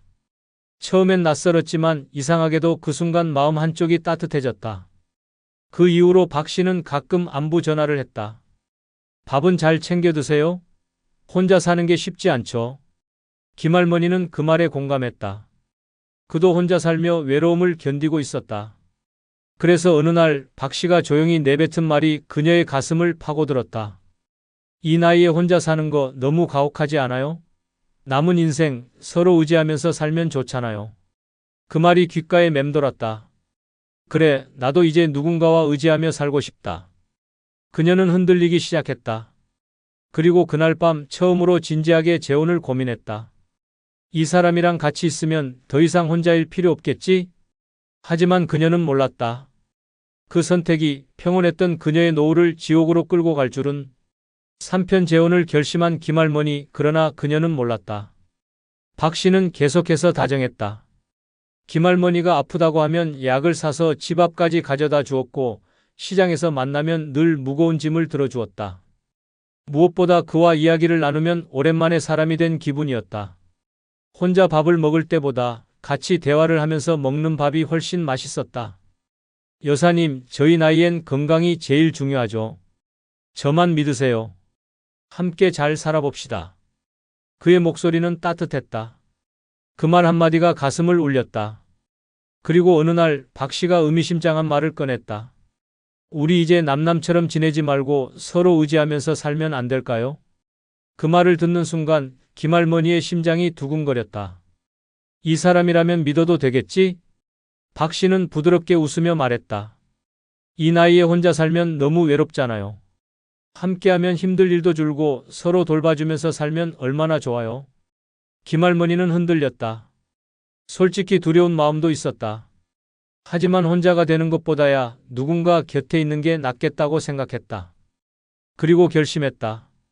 그래요, 박 선생님. 우리 함께 삽시다. 그렇게 두 사람은 재혼을 결심했다. 김할머니는 생각했다. 이제 외롭지 않겠지. 이제는 나를 챙겨줄 사람이 생겼어. 하지만 그녀는 몰랐다. 그 선택이 그녀를 지옥의 문으로 데려갈 거라는 걸. 결혼 첫날 박 씨는 활짝 웃으며 말했다. 여보, 이제 외로울 일 없어요. 우리 행복하게 살아요. 김할머니도 덩달아 기분이 좋았다. 이제야 진짜 가족이 생겼구나. 하지만 그 행복감은 오래가지 않았다. 결혼한 지 한 달도 안 돼서 이상한 기류가 감지되기 시작했다. 처음엔 사소한 것들이었다. 여보, 이번에 생활비가 좀 부족한데 30만 원만 빌려줘요. 다음 달에 줄게. 김할머니는 별 생각 없이 돈을 건넸다. 부부 사이에 이 정도야 문제될 것 없지. 그런데 그게 시작이었다. 한 달 후 다시 같은 말을 했다. 이번엔 50만 원만 도와줘요. 곧 갚을게. 그리고 한 달이 지나자 금액은 점점 커졌다. 내가 좀 투자하려고 하는데 1,000만 원만 빌려줄 수 있어? 김할머니는 순간 당황했다. 아니, 무슨 투자요? 우리가 그럴 돈이 어디 있어요? 그러자 박 씨의 표정이 순식간에 굳어졌다. 아니, 부부끼리 돈 문제도 못 도와줘? 내가 당신 돈 훔쳐가기라도 했어? 그 순간 김할머니는 가슴이 철렁 내려앉았다. 이 사람, 내가 알던 그 사람이 맞나? 그뿐만이 아니었다.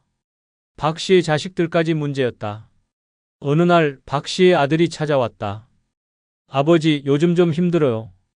돈이 급해서 그러는데 좀 도와주시면 안 될까요? 김할머니는 듣는 순간 심장이 덜컥 내려앉았다. 그런데 더 황당한 건 박 씨였다. 자연스럽게 김할머니를 바라보며 말했다. 여보, 우리 좀 도와주자. 그래도 내 자식인데 외면할 수 없잖아. 아니, 내 자식도 아닌데 왜 내가? 김할머니는 입이 쏙 다물어졌다. 하지만 자식 문제로 다투고 싶지 않았다. 결국 그녀는 마지못해 돈을 내주었다. 그리고 그날 밤 김할머니는 심각한 고민에 빠졌다. 이거 뭔가 이상하다. 내가 재혼한 건 남편이지 그의 가족을 떠안은 게 아니잖아? 다음 날 조심스럽게 박 씨에게 말했다. 여보, 우리 각자 경제적으로 독립하는 게 좋겠어요. 돈 문제는 서로 신경 쓰지 말고요. 그러자 박 씨의 얼굴이 굳어졌다. 뭐? 부부가 돈을 따로 쓰자고? 당신 혹시 나한테 돈 뜯길까봐 그러는 거야? 김할머니는 순간 숨이 턱 막혔다. 아니, 그런 게 아니라.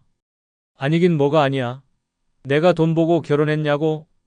그의 눈빛이 변했다. 이전에 다정했던 모습은 사라지고 낯선 사람이 눈앞에 서 있었다. 그 순간 김할머니는 깨달았다. 나는 지금 아주 큰 실수를 했다. 하지만 이미 늦었다. 그녀는 돌이킬 수 없는 선택을 해버렸다. 결혼 후 박 씨의 진짜 모습이 드러난 건 돈 문제만이 아니었다. 이번엔 시댁 식구들이 들이닥쳤다. 어느 날 김할머니는 평소처럼 집에서 쉬고 있었다. 그런데 갑자기 초인종이 울렸다. 문을 열자 낯선 중년 여성이 서 있었다. 안녕하세요, 어머님. 저 박 선생님 딸이에요. 김할머니는 순간 당황했다. 아니, 처음 보는 사람인데 왜 이렇게 반갑지?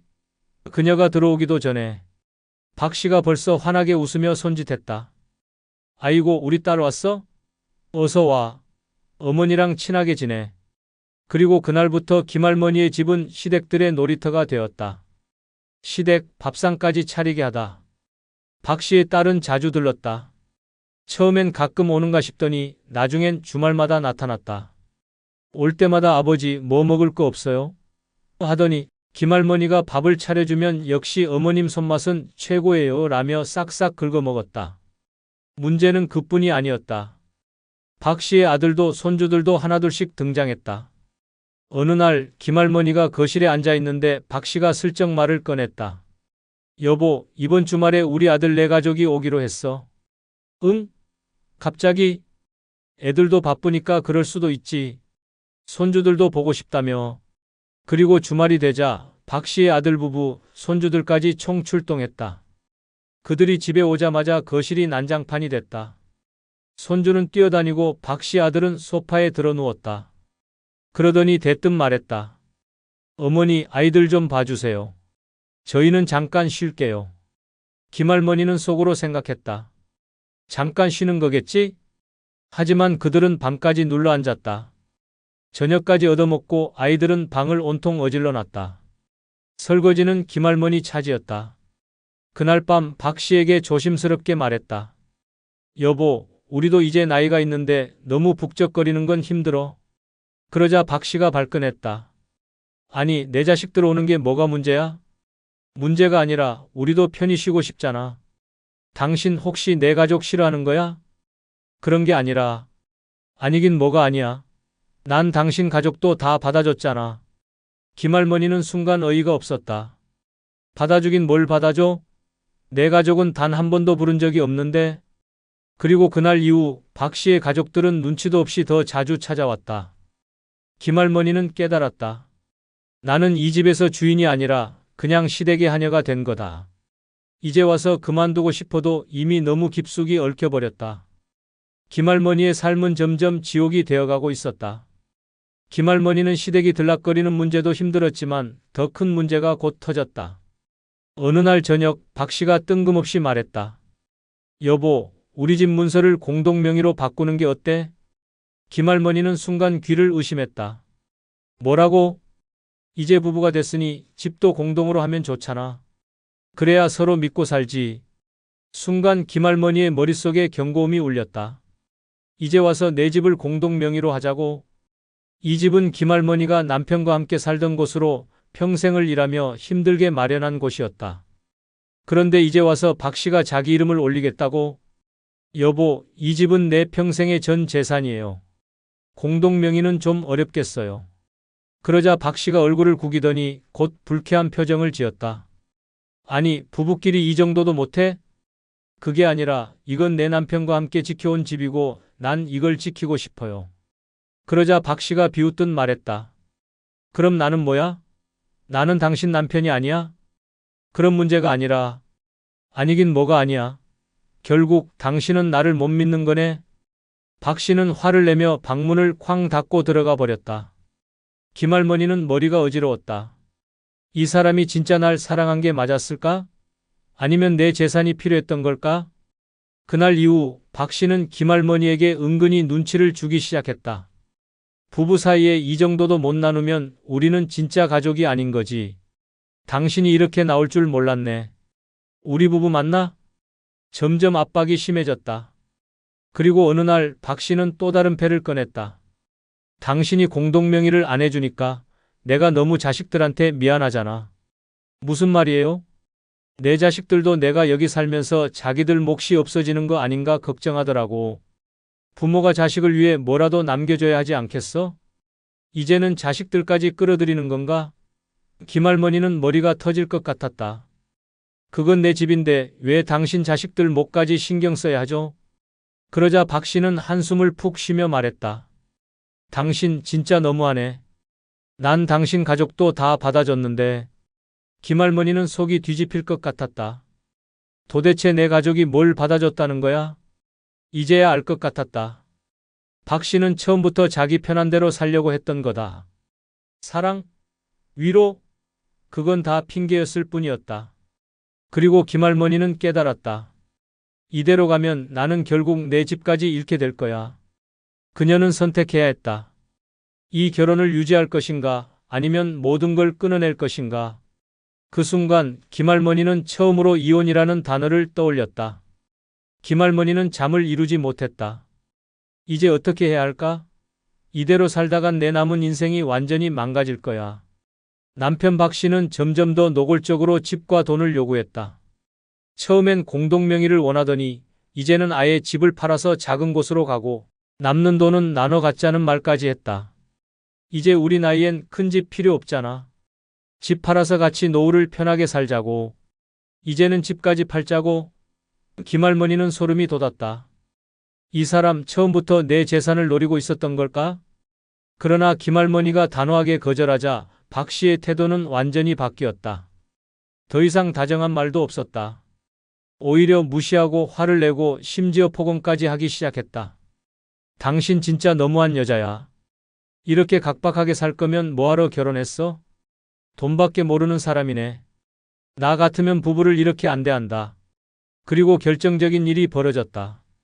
어느 날 박 씨가 김할머니 몰래 집문서를 뒤지는 걸 발견한 것이다. 여보, 지금 뭐 하는 거야? 박 씨는 당황한 표정을 짓더니 어물쩍 넘어가려 했다. 아, 그냥 한번 본 거지. 당신 너무 예민해. 그 순간 김할머니는 확신했다. 이 사람 정말로 내 재산을 노리는구나. 그날 밤 김할머니는 처음으로 용기를 냈다. 이 결혼을 끝내야 한다고. 다음 날 아침 김할머니는 침착하게 박 씨에게 말했다. 우리 여기서 끝냅시다. 더는 못 살겠어요. 박 씨는 처음에는 어이없다는 표정을 짓더니 갑자기 화를 냈다. 뭐? 이혼? 당신 지금 장난하는 거야? 진지하게 말하는 거예요. 나는 내 남은 인생 이렇게 살고 싶지 않아요. 그러자 박 씨는 갑자기 태도를 바꿨다. 그래? 좋아. 그럼 나갈 때 위자료 줘. 부부로 지낸 시간도 있는데 그냥 나가라고?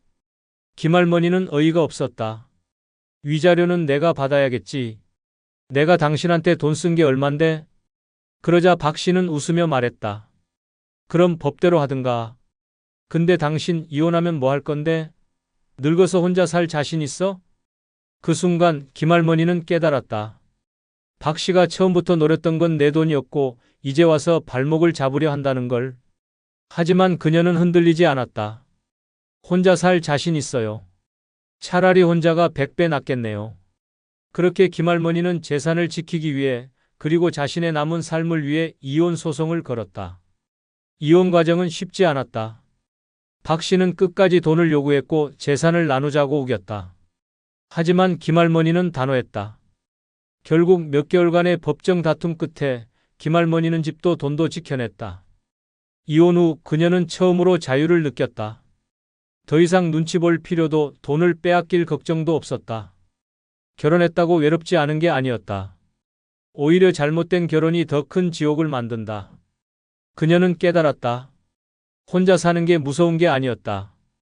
나를 갉아먹는 사람과 함께 사는 게 더 무서운 일이었다. 이제 김할머니는 자신의 돈과 삶을 지키며 혼자서도 당당하게 살아가기로 결심했다. 잘못된 재혼은 사랑이 아니라 인생을 망치는 지름길이었다. 끝으로 멤버십 가입으로 후원해 주시면 다음 영상 제작에 큰 힘이 될 겁니다. 구독자 여러분 모두 새해 대박 나시길 기원합니다. 나이가 들면 저절로 지혜로워지고 편안해질 거라고 생각하나요? 천만의 말씀. 나이 들어도 관리하지 않으면 인생은 무너집니다. 이제 편하게 살 때가 됐다. 이런 안일한 생각이 오히려 위험합니다. 방심하는 순간부터 노후는 지옥이 됩니다. 거울을 보면 깜짝 놀랍니다. 내가 언제 이렇게 늙었지? 옷차림은 점점 신경 안 쓰게 되고 얼굴에는 나이보다 더 늙어 보이는 흔적들이 쌓입니다. 그러다 문득 깨닫습니다. 나는 그냥 나이 드는 게 아니라 망가져가고 있구나. 사람들과의 관계도 마찬가지입니다. 이제 와서 다 정리할 수도 없고 그냥 참고 살아야지. 그런데 그 참고 사는 시간이 당신의 노후를 갉아먹고 있을지도 모릅니다. 평생 참고 살았다고 이제도 참고 살 건가요? 그리고 건강. 나는 아직 멀쩡하니까 괜찮아. 이런 착각이 가장 위험합니다. 아픈 줄도 모르고 있다가 어느 날 갑자기 쓰러지면 그때부터는 선택권이 없습니다. 이 모든 걸 미리 신경 쓰지 않으면 65세 이후의 인생은 점점 가혹해질 뿐입니다. 하지만 다행히 지금부터라도 관리하면 늦지 않았습니다. 지금부터 절대 놓쳐서는 안 될 노후를 지키는 3가지를 알려드리겠습니다. 구독과 좋아요 누르시면 시작하겠습니다. 첫 번째는 외모입니다. 노년에도 외모를 관리하는 순간 삶이 달라집니다. 나이가 들었다고 외모를 포기하는 순간 당신의 존재감도 사라집니다. 거울을 보면 낯선 얼굴이 보이고 옷차림은 점점 초라해집니다. 하지만 더 심각한 건 사람들의 태도가 변한다는 것입니다. 외모를 가꾸지 않으면 주변 사람들도 당신을 점점 신경 쓰지 않습니다. 무표정한 얼굴, 헝클어진 머리, 늘어진 옷차림은 나는 이제 늙었다라고 스스로 선언하는 것과 같습니다. 그렇게 스스로를 방치하는 순간 사람들의 대우도 달라집니다. 반면 외모를 관리하는 사람들은 다릅니다. 깔끔한 스타일, 정돈된 헤어, 단순한 기초 관리만으로도 완전히 다른 인상을 줍니다. 이것이 자신감으로 이어지고 타인의 반응 또한 달라집니다. 단정한 옷차림과 피부 관리는 단순한 치장이 아니라 자신을 소중하게 여긴다는 메시지입니다. 사람들은 첫인상으로 태도를 결정합니다. 노인이 되어도 품격 있는 스타일을 유지하는 사람들은 다르게 대우받습니다. 외모를 관리하는 것은 단순한 꾸밈이 아니라 생존 전략입니다. 외모를 가꾸는 것은 어렵지 않습니다. 새 옷이 아니라도 잘 맞고 단정한 옷을 입고 피부와 머리에 최소한의 신경만 써도 분위기가 달라집니다. 그리고 그 작은 변화가 자신감으로 이어지고 삶의 질을 극적으로 바꿉니다. 외모를 포기하는 순간 당신은 그냥 늙은 사람이 됩니다. 하지만 가꾸는 순간 나이를 먹어도 존중받는 사람이 됩니다. 선택은 당신의 몫입니다. 그냥 늙어갈 것인가 아니면 당당하게 나이를 들 것인가? 그럼 이와 관련된 실제 사례 한 편을 소개해 드리겠습니다. 68세 김할머니는 젊었을 때 누구보다 멋을 알던 사람이었습니다. 하지만 남편을 떠나보내고 나이가 들면서 이제 누굴 위해 꿈이나? 라는 생각이 들었습니다. 어느 순간부터 거울 보는 횟수가 줄어들었고 외출할 때도 헝클어진 머리에 낡은 옷을 그대로 걸쳤습니다. 그러던 어느 날 그녀는 동창 모임에 나갔습니다. 오랜만에 친구들을 만나 반가웠지만 이상한 기분이 들었습니다. 다들 왜 이렇게 젊어 보이지? 친구들은 단정한 머리에 화사한 옷을 입고 있었습니다. 반면 그녀는 거울도 안 보고 나온 탓에 축 늘어진 옷에 칙칙한 얼굴로 혼자 초라해 보였습니다. 친구들이 반갑게 인사하긴 했지만 대화가 오래 이어지지 않았습니다. 그러다 결정적인 순간이 찾아왔습니다. 식사를 마치고 계산을 하려는데 식당 직원이 김할머니만 빼고 친구들에게 고개를 숙이며 정중하게 말했습니다. 어머님들 계산 도와드릴까요? 김할머니는 순간 멍해졌습니다. 나도 여기 앉아 있는데 왜 나만 쏙 빼고 말하지? 친구들은 젊어 보이고 당당한 모습이었지만 자신은 남루한 모습 때문에 직원에게 그냥 나이든 노인으로 보였던 것이었습니다. 그날 집으로 돌아온 후 김할머니는 거울을 봤습니다. 축 처진 얼굴, 정리되지 않은 머리, 생기 없는 표정.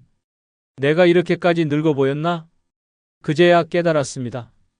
외모를 가꾸지 않으면 그냥 사회에서 보이지 않는 사람이 되는구나.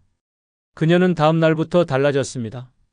미용실에 가서 머리를 손질했고 옷을 정갈하게 입었으며 화장도 살짝 했습니다.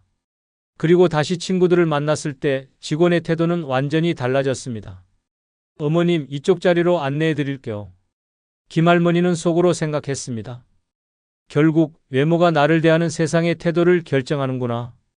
65세가 넘어도 외모를 신경 써야 하는 이유는 단순합니다. 신경 쓰지 않는 순간 사람들은 당신을 더 이상 중요한 존재로 여기지 않기 때문입니다. 둘째, 상처 주는 인간관계 정리입니다. 이제라도 끊어내지 않으면 남은 인생까지 망가집니다. 나이가 들수록 인간관계는 더욱 중요해집니다. 하지만 모든 관계가 소중한 것은 아닙니다. 어떤 관계는 오히려 인생을 갉아먹고 스트레스를 주며 후회만 남깁니다. 나이가 들어서도 여전히 나를 힘들게 하는 사람이 있다면 그 관계는 더 이상 인연이 아닙니다. 그것은 족쇄입니다. 사람들은 흔히 가족이니까, 오랜 친구니까, 오랫동안 알고 지낸 사이니까 참고 살아야 한다고 생각합니다. 하지만 평생 참고 살아왔음에도 불구하고 여전히 내 희생을 요구하는 사람들이 있습니다. 자식들은 부모의 헌신을 당연하게 여기며 돈을 요구하고 친구들은 늘 자기 고민만 털어놓으며 감정을 쏟아냅니다. 가족이라는 이유로 무례하게 굴고 나를 무시하는 사람들도 있습니다. 나이를 먹었다고 해서 계속 참고만 살아야 할 이유는 없습니다. 상처를 주는 인간관계를 정리하지 않으면 남은 인생도 희생만 하다가 끝날 수 있습니다. 남은 시간이 얼마 남지 않았다면 그 시간을 나를 소중히 여기는 사람들에게 쓰는 것이 더 현명합니다. 나를 이용하려는 사람들과의 관계를 유지하는 것은 스스로를 불행 속에 가두는 일입니다. 관계를 정리해야 할 사람은 분명합니다. 연락이 오면 마음이 무겁고 피곤한 사람들이 있습니다. 항상 내가 먼저 연락해야 유지되는 관계도 있습니다. 만날 때마다 내 감정을 무시하고 나의 이야기는 들으려 하지 않는 사람도 있습니다. 이들은 결코 나에게 도움이 되는 사람이 아닙니다. 오히려 내 인생을 피곤하게 만들고 내 감정을 소모시키는 존재들입니다. 이제라도 과감하게 정리해야 합니다. 나에게 상처를 주는 사람들에게 휘둘리면서 남은 생을 허비할 수는 없습니다. 나이가 들었다고 해서 참고 살 이유는 없습니다.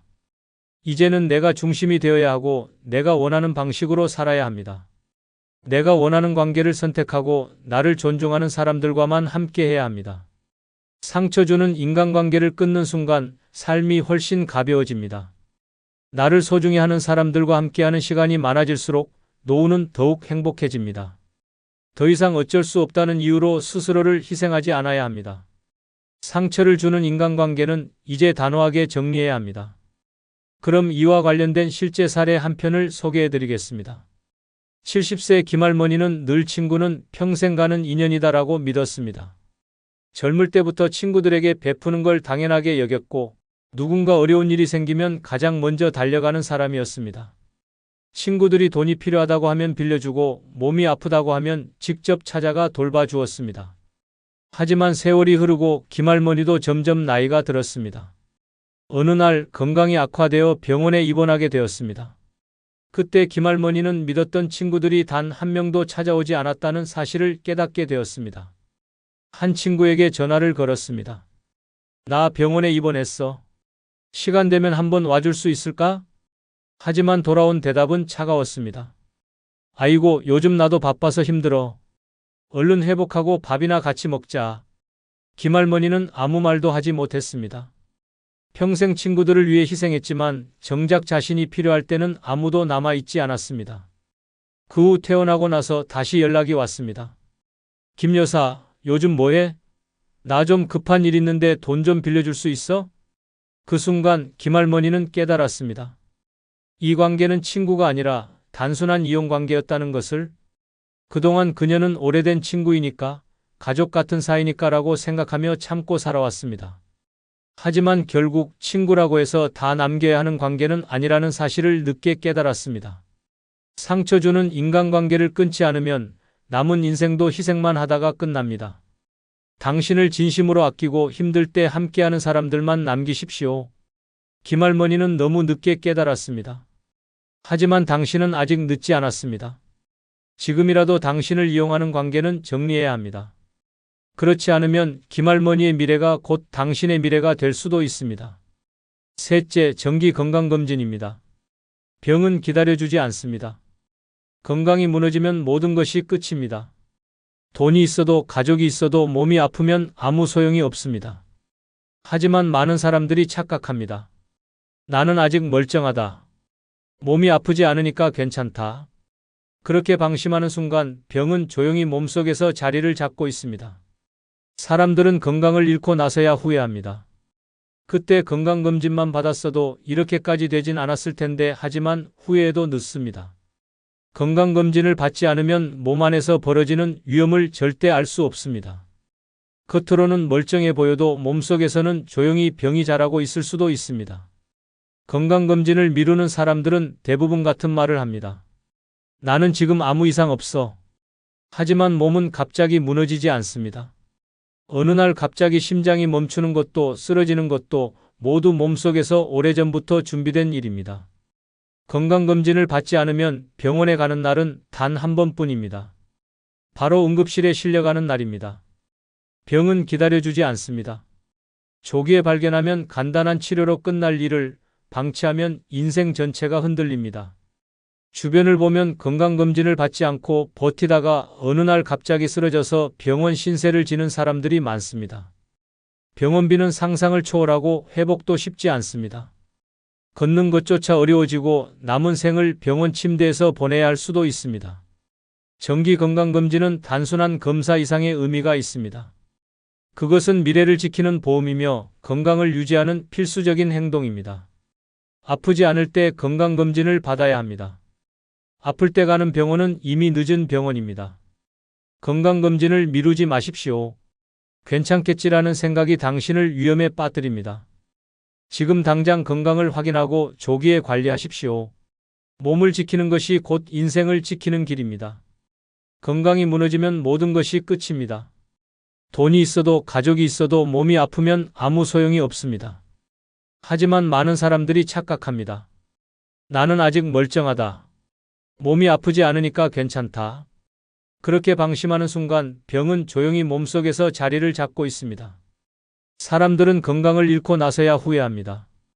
그때 건강검진만 받았어도 이렇게까지 되진 않았을 텐데 하지만 후회해도 늦습니다.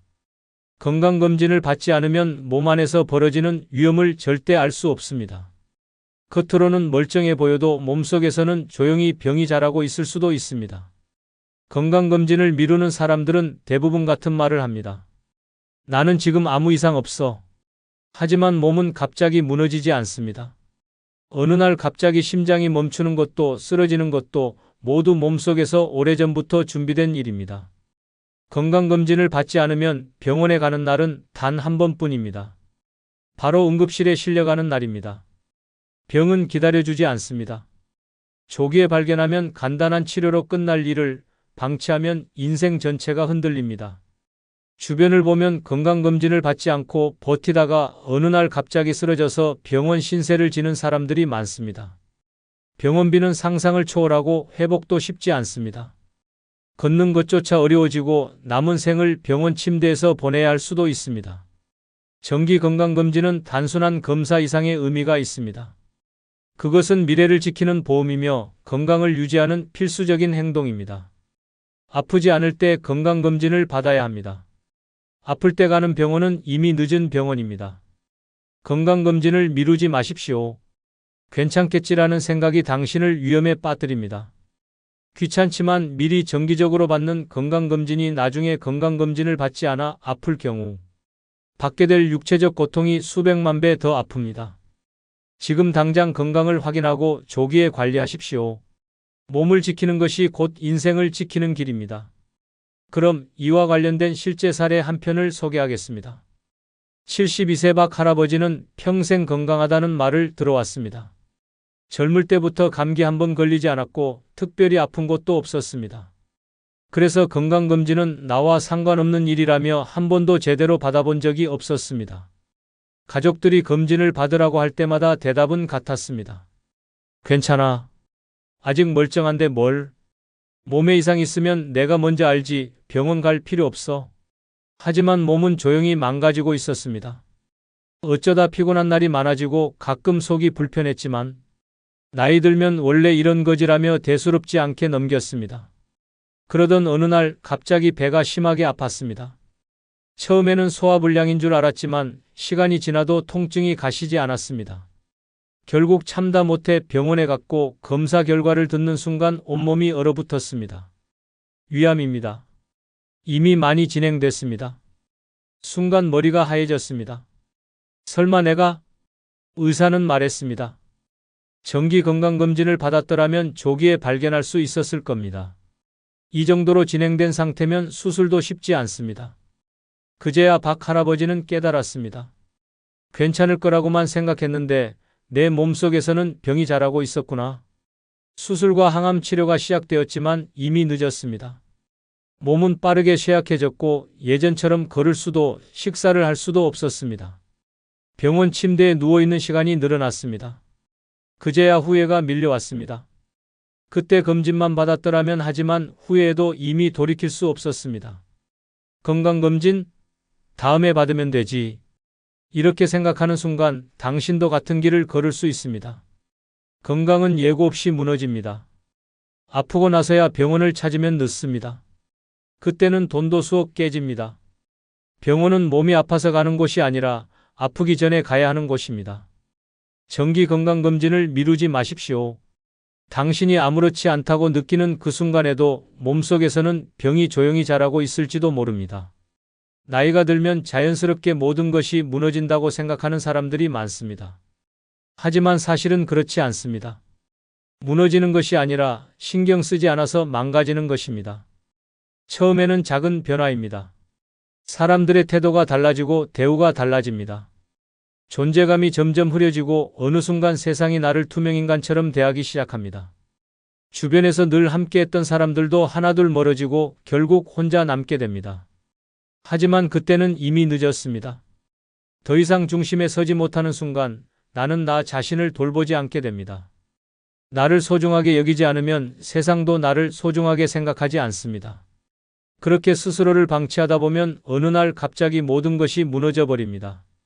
그때 후회합니다. 그때 조금만 더 신경 썼더라면 하지만 후회하는 순간 되돌릴 방법은 없습니다. 이미 잃어버린 관계, 망가진 몸, 되돌릴 수 없는 시간만 남아 있습니다. 노후가 비참한 이유는 단순합니다. 미리 대비하지 않았기 때문입니다. 지금이라도 늦지 않았습니다. 당신의 삶을 당신이 직접 돌보십시오. 스스로 신경 쓰지 않으면 누구도 당신을 대신 지켜주지 않습니다. 마지막 순간까지 당당하고 멋지게 살 것인지 아니면 후회하며 무너질 것인지 선택은 지금 당신에게 달려 있습니다. 오늘 영상이 조금이라도 도움이 되셨다면 멤버십 가입해 주시면 더욱 좋은 영상으로 보답하겠습니다. 진심으로 감사드립니다. 69세 박 할머니는 남편을 먼저 떠나보내고 혼자가 된 지 7년이 넘었다. 처음에는 혼자 사는 것이 편하다고 생각했다. 누구의 눈치를 볼 필요도 없었고 하고 싶은 대로 살 수 있었다. 늦게 일어나고 싶으면 늦잠을 잘 수 있었고 밥을 먹고 싶으면 먹고 아니면 말고 모든 것이 자유로웠다. 하지만 세월이 흐를수록 그 자유가 점점 무거운 외로움으로 변했다. 아침에 눈을 떠도 집안은 고요했다. 부엌에서 밥을 지어도 밥 짓는 소리만 울릴 뿐 함께 먹을 사람이 없었다. 창밖을 내다보면 지나가는 사람들은 다들 어딘가로 향하고 있었고 누구도 그녀를 찾지 않았다. 그나마 가끔 친구들과 만나는 날은 좋았다. 시장 근처 카페에서 만나 이런저런 이야기를 나누다 보면 시간 가는 줄 몰랐다. 하지만 모임이 끝나고 각자 집으로 돌아가는 순간 현실이 더욱 적막하게 다가왔다.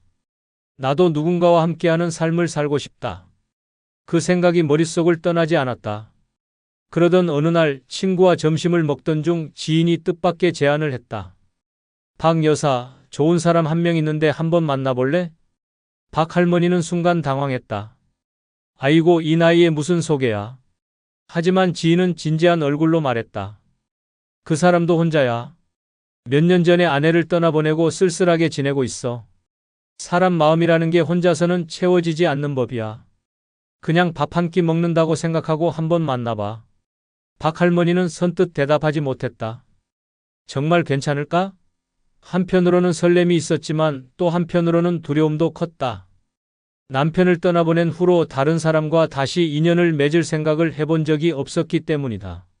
며칠 후 고민 끝에 결국 지인의 소개로 김 씨를 만나기로 했다. 약속 장소는 동네에서 조금 떨어진 작은 한정식 집이었다. 식당에 들어서자 창가 자리에 앉아있던 김 씨가 그녀를 보고 반갑게 일어섰다. 안녕하세요. 제가 먼저 와 있었습니다. 박 할머니는 어색한 미소를 지으며 자리에 앉았다. 처음 뵙겠습니다. 날씨가 참 좋네요. 그러게요. 근데 혼자면 좋은 날씨도 즐길 사람이 없죠. 김 씨의 말에 박 할머니는 순간 멈칫했다. 이 사람도 나처럼 외로운 시간을 보내고 있었구나. 대화는 예상보다 자연스럽게 흘러갔다. 김 씨는 박 할머니가 말할 때마다 고개를 끄덕이며 귀 기울였고 자신의 이야기도 솔직하게 들려주었다. 아내가 떠난 지 5년이 넘었어요. 처음엔 혼자가 오히려 편하다고 생각했죠. 그런데 시간이 지나니까 사람이 참 허전하더라고요. 그 마음 저도 알아요. 처음엔 혼자 사는 게 자유로웠는데 어느 순간부터 집이 너무 조용하게 느껴지더라고요. 김 씨는 씁쓸한 미소를 지으며 말했다. 집에 가면 텔레비전 소리만 울리고 밥을 먹어도 맛을 모르겠고 누구랑 이야기를 나누고 싶어도 마땅한 사람이 없고요. 가족들은 다 자기들 살기 바쁘니까. 그 말이 이상하게 가슴 깊이 파고들었다. 이 사람도 나처럼 외로움을 견디고 있었구나. 김 씨는 자상했다. 함께 장을 보러 가고 공원에서 산책을 하고 차를 마시며 이런저런 이야기를 나누는 것만으로도 박 할머니는 오랜만에 살아있는 기분이 들었다. 이렇게 같이 있으니까 젊은 시절로 돌아간 것 같아요. 김 씨도 미소를 지으며 손을 내밀었다.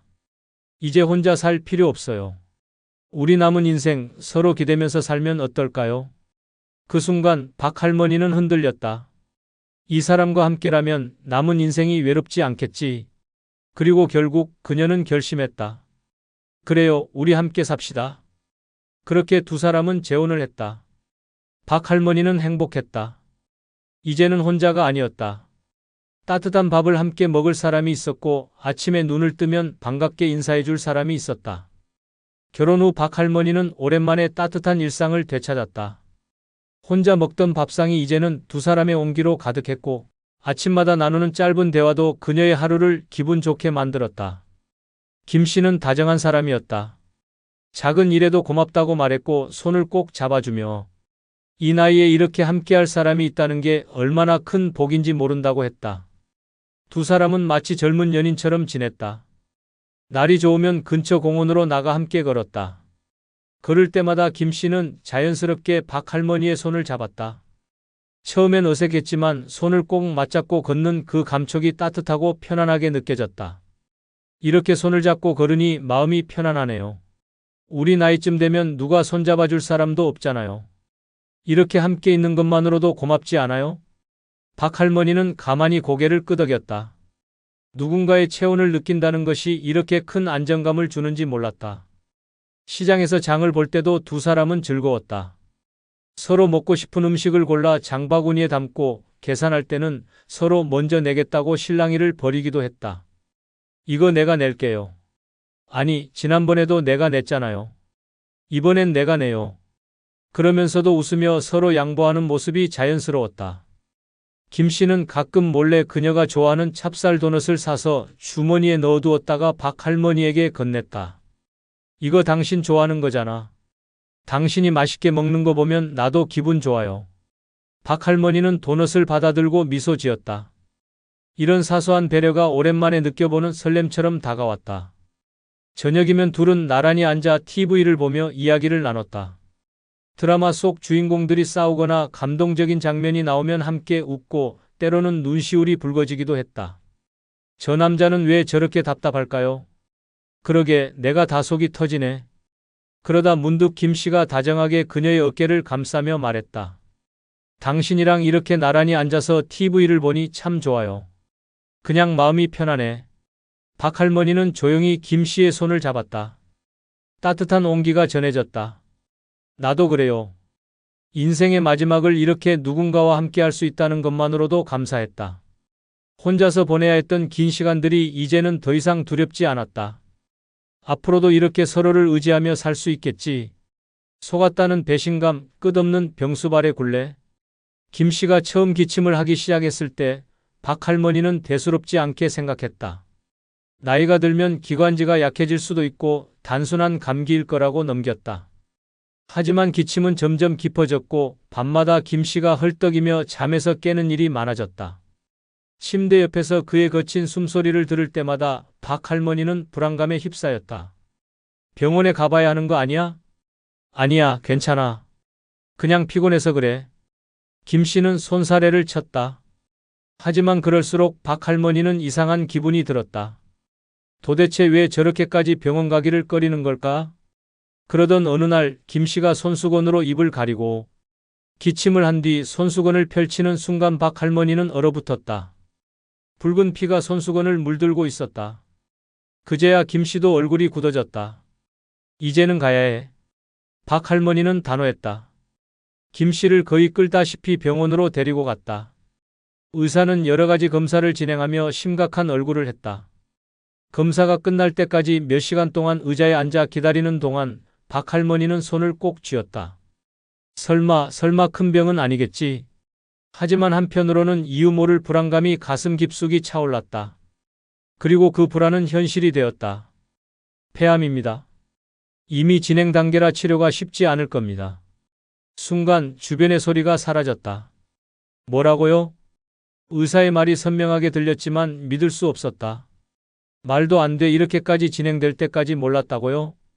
그러나 그때 김 씨의 표정을 본 순간 박 할머니는 깨달았다. 김 씨는 알고 있었다. 병원에 가기를 꺼렸던 이유, 기침이 심해져도 별 반응이 없던 태도, 모든 것이 이해되는 순간이었다. 혹시 이거 전부터 알고 있었어? 김 씨는 침묵했다. 대답해봐. 알고 있었어? 한참을 머뭇거리던 김 씨가 마침내 한숨을 내쉬며 입을 열었다. 사실은 예전에 검진을 받았어. 그때 이미 이상이 있다는 얘기를 들었는데 그냥 모른 척 했지. 박 할머니는 숨이 멎을 것 같았다. 뭐? 병이 있다고 하면 아무도 나랑 살려고 하지 않을 것 같았거든. 그 순간 온몸이 얼어붙었다. 이 사람은 처음부터 알고 있었다. 자기 몸에 병이 있다는 걸, 이 결혼이 온전한 사랑이 아니라 누군가의 손을 빌려야 하는 상황이 될 거라는 걸. 그런데도 모른 척하며 나와 결혼한 거야? 가슴이 요동쳤다. 믿었던 사람이, 마지막까지 함께하자고 했던 남편이 평생을 함께하겠다며. 손을 내밀었던 사람이 거짓말을 했다. 박 할머니는 침묵했다. 하지만 머릿속은 수십 가지 생각으로 가득 찼다. 이제 나는 어떻게 해야 하지? 도망칠 수도 없었다. 결혼한 지 얼마 되지도 않았는데 병에 걸렸다고 떠난다면 세상은 나를 냉정한 여자라고 할 것이다. 하지만 이 사람은 나를 속였다. 나를 병수바라는 사람으로 만들 계획이었나? 처음부터 이 상황을 예상한 거였나? 이제 그녀는 김 씨의 병수바를 해야 했다. 평생 사랑하고 믿었던 사람이라면 당연한 일이었겠지만 이 사람은 처음부터 나를 속였고 나는 이제 갇혀버렸다. 그렇게 김 씨를 돌보는 날들이 시작되었다. 처음엔 식사를 챙기고 약을 챙기고 상태를 지켜보는 정도였다. 하지만 병이 빠르게 진행되면서 김 씨는 점점 기운을 잃었고 걷는 것조차 힘들어졌다. 이제는 화장실을 가는 것조차 박 할머니의 도움이 필요했다. 미안해, 이렇게까지 하게 만들고 싶진 않았는데. 김 씨는 자주 미안하다고 했다. 하지만 그 말이 점점 듣기 싫어졌다. 처음부터 사실대로 말했으면 이런 일도 없었을 거 아니야. 그녀의 목소리는 차가웠다. 김 씨는 말없이 눈을 감았다. 처음엔 동정이었다. 하지만 지금은 원망뿐이다. 박 할머니는 지쳐갔다. 사랑해서 돌보는 것이 아니라 도망칠 수 없어서 붙잡혀 있는 기분이었다. 이렇게 살아야 하는 걸까? 이게 정말 부부의 삶인가? 그녀의 마음은 서서히 무너지고 있었다. 이 결혼은 사랑이 아니라 감옥이었다. 김 씨는 밤에도 자주 깼다. 기침이 심해져 밤마다 온 집안이 울렸다. 잠을 설치는 날이 많아졌고 몸이 지쳐갔다. 낮에는 병원에 함께 가고 약을 챙기고 김 씨를 부축하며 하루를 보냈다. 온종일 김 씨를 돌보다 보니 그녀 자신을 챙길 시간은 없었다. 어느 날 박 할머니는 거울을 보다가 깜짝 놀랐다. 머리는 헝클어졌고 얼굴은 수척해졌다. 피곤에 찌든 눈 밑에는 깊은 주름이 패여 있었다. 이게 내 모습이야? 김 씨를 돌보느라 정작 자신의 삶은 무너지고 있었다. 그녀는 문득 깨달았다. 이 사람은 나를 위한 사람이 아니었어. 자기 살려고 나를 이용한 거였어. 그 순간 박 할머니의 마음속에 작은 균열이 생겼다. 어느 날 박 할머니는 서랍을 정리하다가 김 씨의 오래된 병원 기록을 발견했다. 호기심에 펼쳐보는 순간 그녀의 손이 덜덜 떨렸다. 진단일 결혼 6개월 전. 폐암 위기, 전기치료 권장.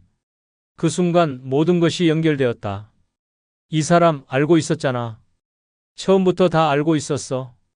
박 할머니는 숨을 몰아쉬며 기록지를 들고 김 씨에게 다가갔다. 당신 알고 있었어? 이거 결혼 전에 받은 진단이잖아. 김 씨는 아무 말도 하지 못했다. 박 할머니는 그의 침묵을 보며 확신했다. 결국 그녀는 울분을 터뜨렸다. 나는 뭐야? 당신 병수발 들라고 결혼한 거야? 그제야 김 씨는 작게 한숨을 내쉬며 입을 열었다. 미안해. 그때 말했으면 당신이 나랑 결혼했겠어?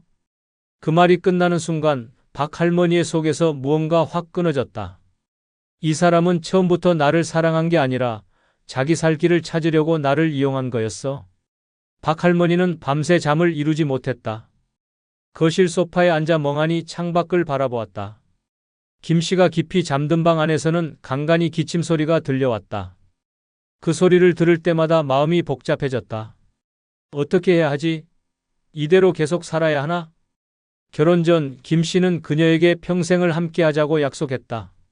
하지만 그 약속은 거짓이었다. 그는 이미 자신이 암에 걸렸다는 사실을 알고 있었고 그것을 숨긴 채 결혼을 했다. 이 결혼은 사랑이 아니라 속임수였다. 그녀는 지난 1년 동안 김 씨의 병수발을 들었다. 하루 종일 그의 몸을 챙기고 약을 챙기고 병원에 데려갔다. 김 씨가 힘들어할 때마다 함께 울었고 앞으로 나아질 거라 믿으며 위로했다. 하지만 이제는 다르게 보였다.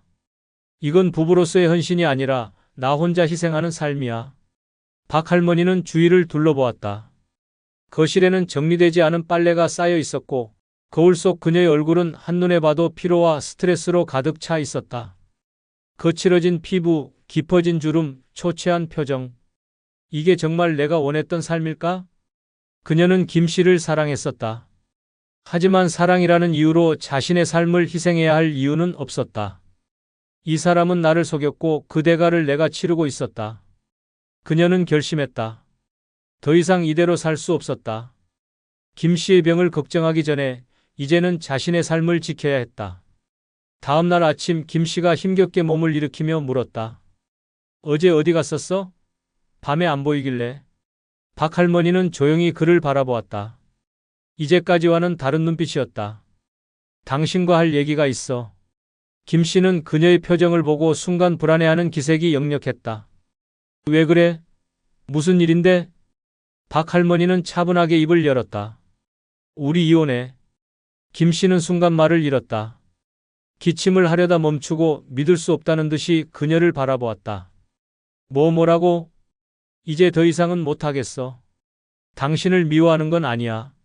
하지만 나는 내 인생을 지키고 싶어. 당신은 나를 속였고 나는 그 대가를 치르며 살았어. 이제 그만할래. 김 씨는 얼굴이 하얗게 질렸다. 아니, 그게 지금 이 상황에서 나를 버리겠다는 거야? 박 할머니는 흔들리지 않았다. 당신이 나를 속인 순간부터 이미 나는 혼자였어. 김 씨는 필사적으로 그녀를 붙잡으려 했다. 내가 잘못했어. 정말 미안해. 하지만 이제 와서 나를 떠나면 난 혼자 남아야 해. 그 말에 박 할머니는 깊은 한숨을 쉬었다. 나는 이미 혼자였어. 당신이 날 속였을 때부터. 이제 그녀는 후회하지 않았다. 사랑이라는 이름으로 희생하는 삶을 끝내고 자신의 삶을 되찾아야 했다. 김 씨는 침대에 걸터앉아 박 할머니를 바라보았다.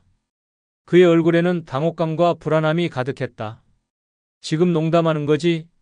이혼이라니 당신이 나를 이렇게 버리겠다고? 박 할머니는 흔들림 없이 김 씨를 바라보았다. 버리는 게 아니야. 난 이제 내 인생을 찾으려는 거야. 김 씨는 필사적으로 변명했다.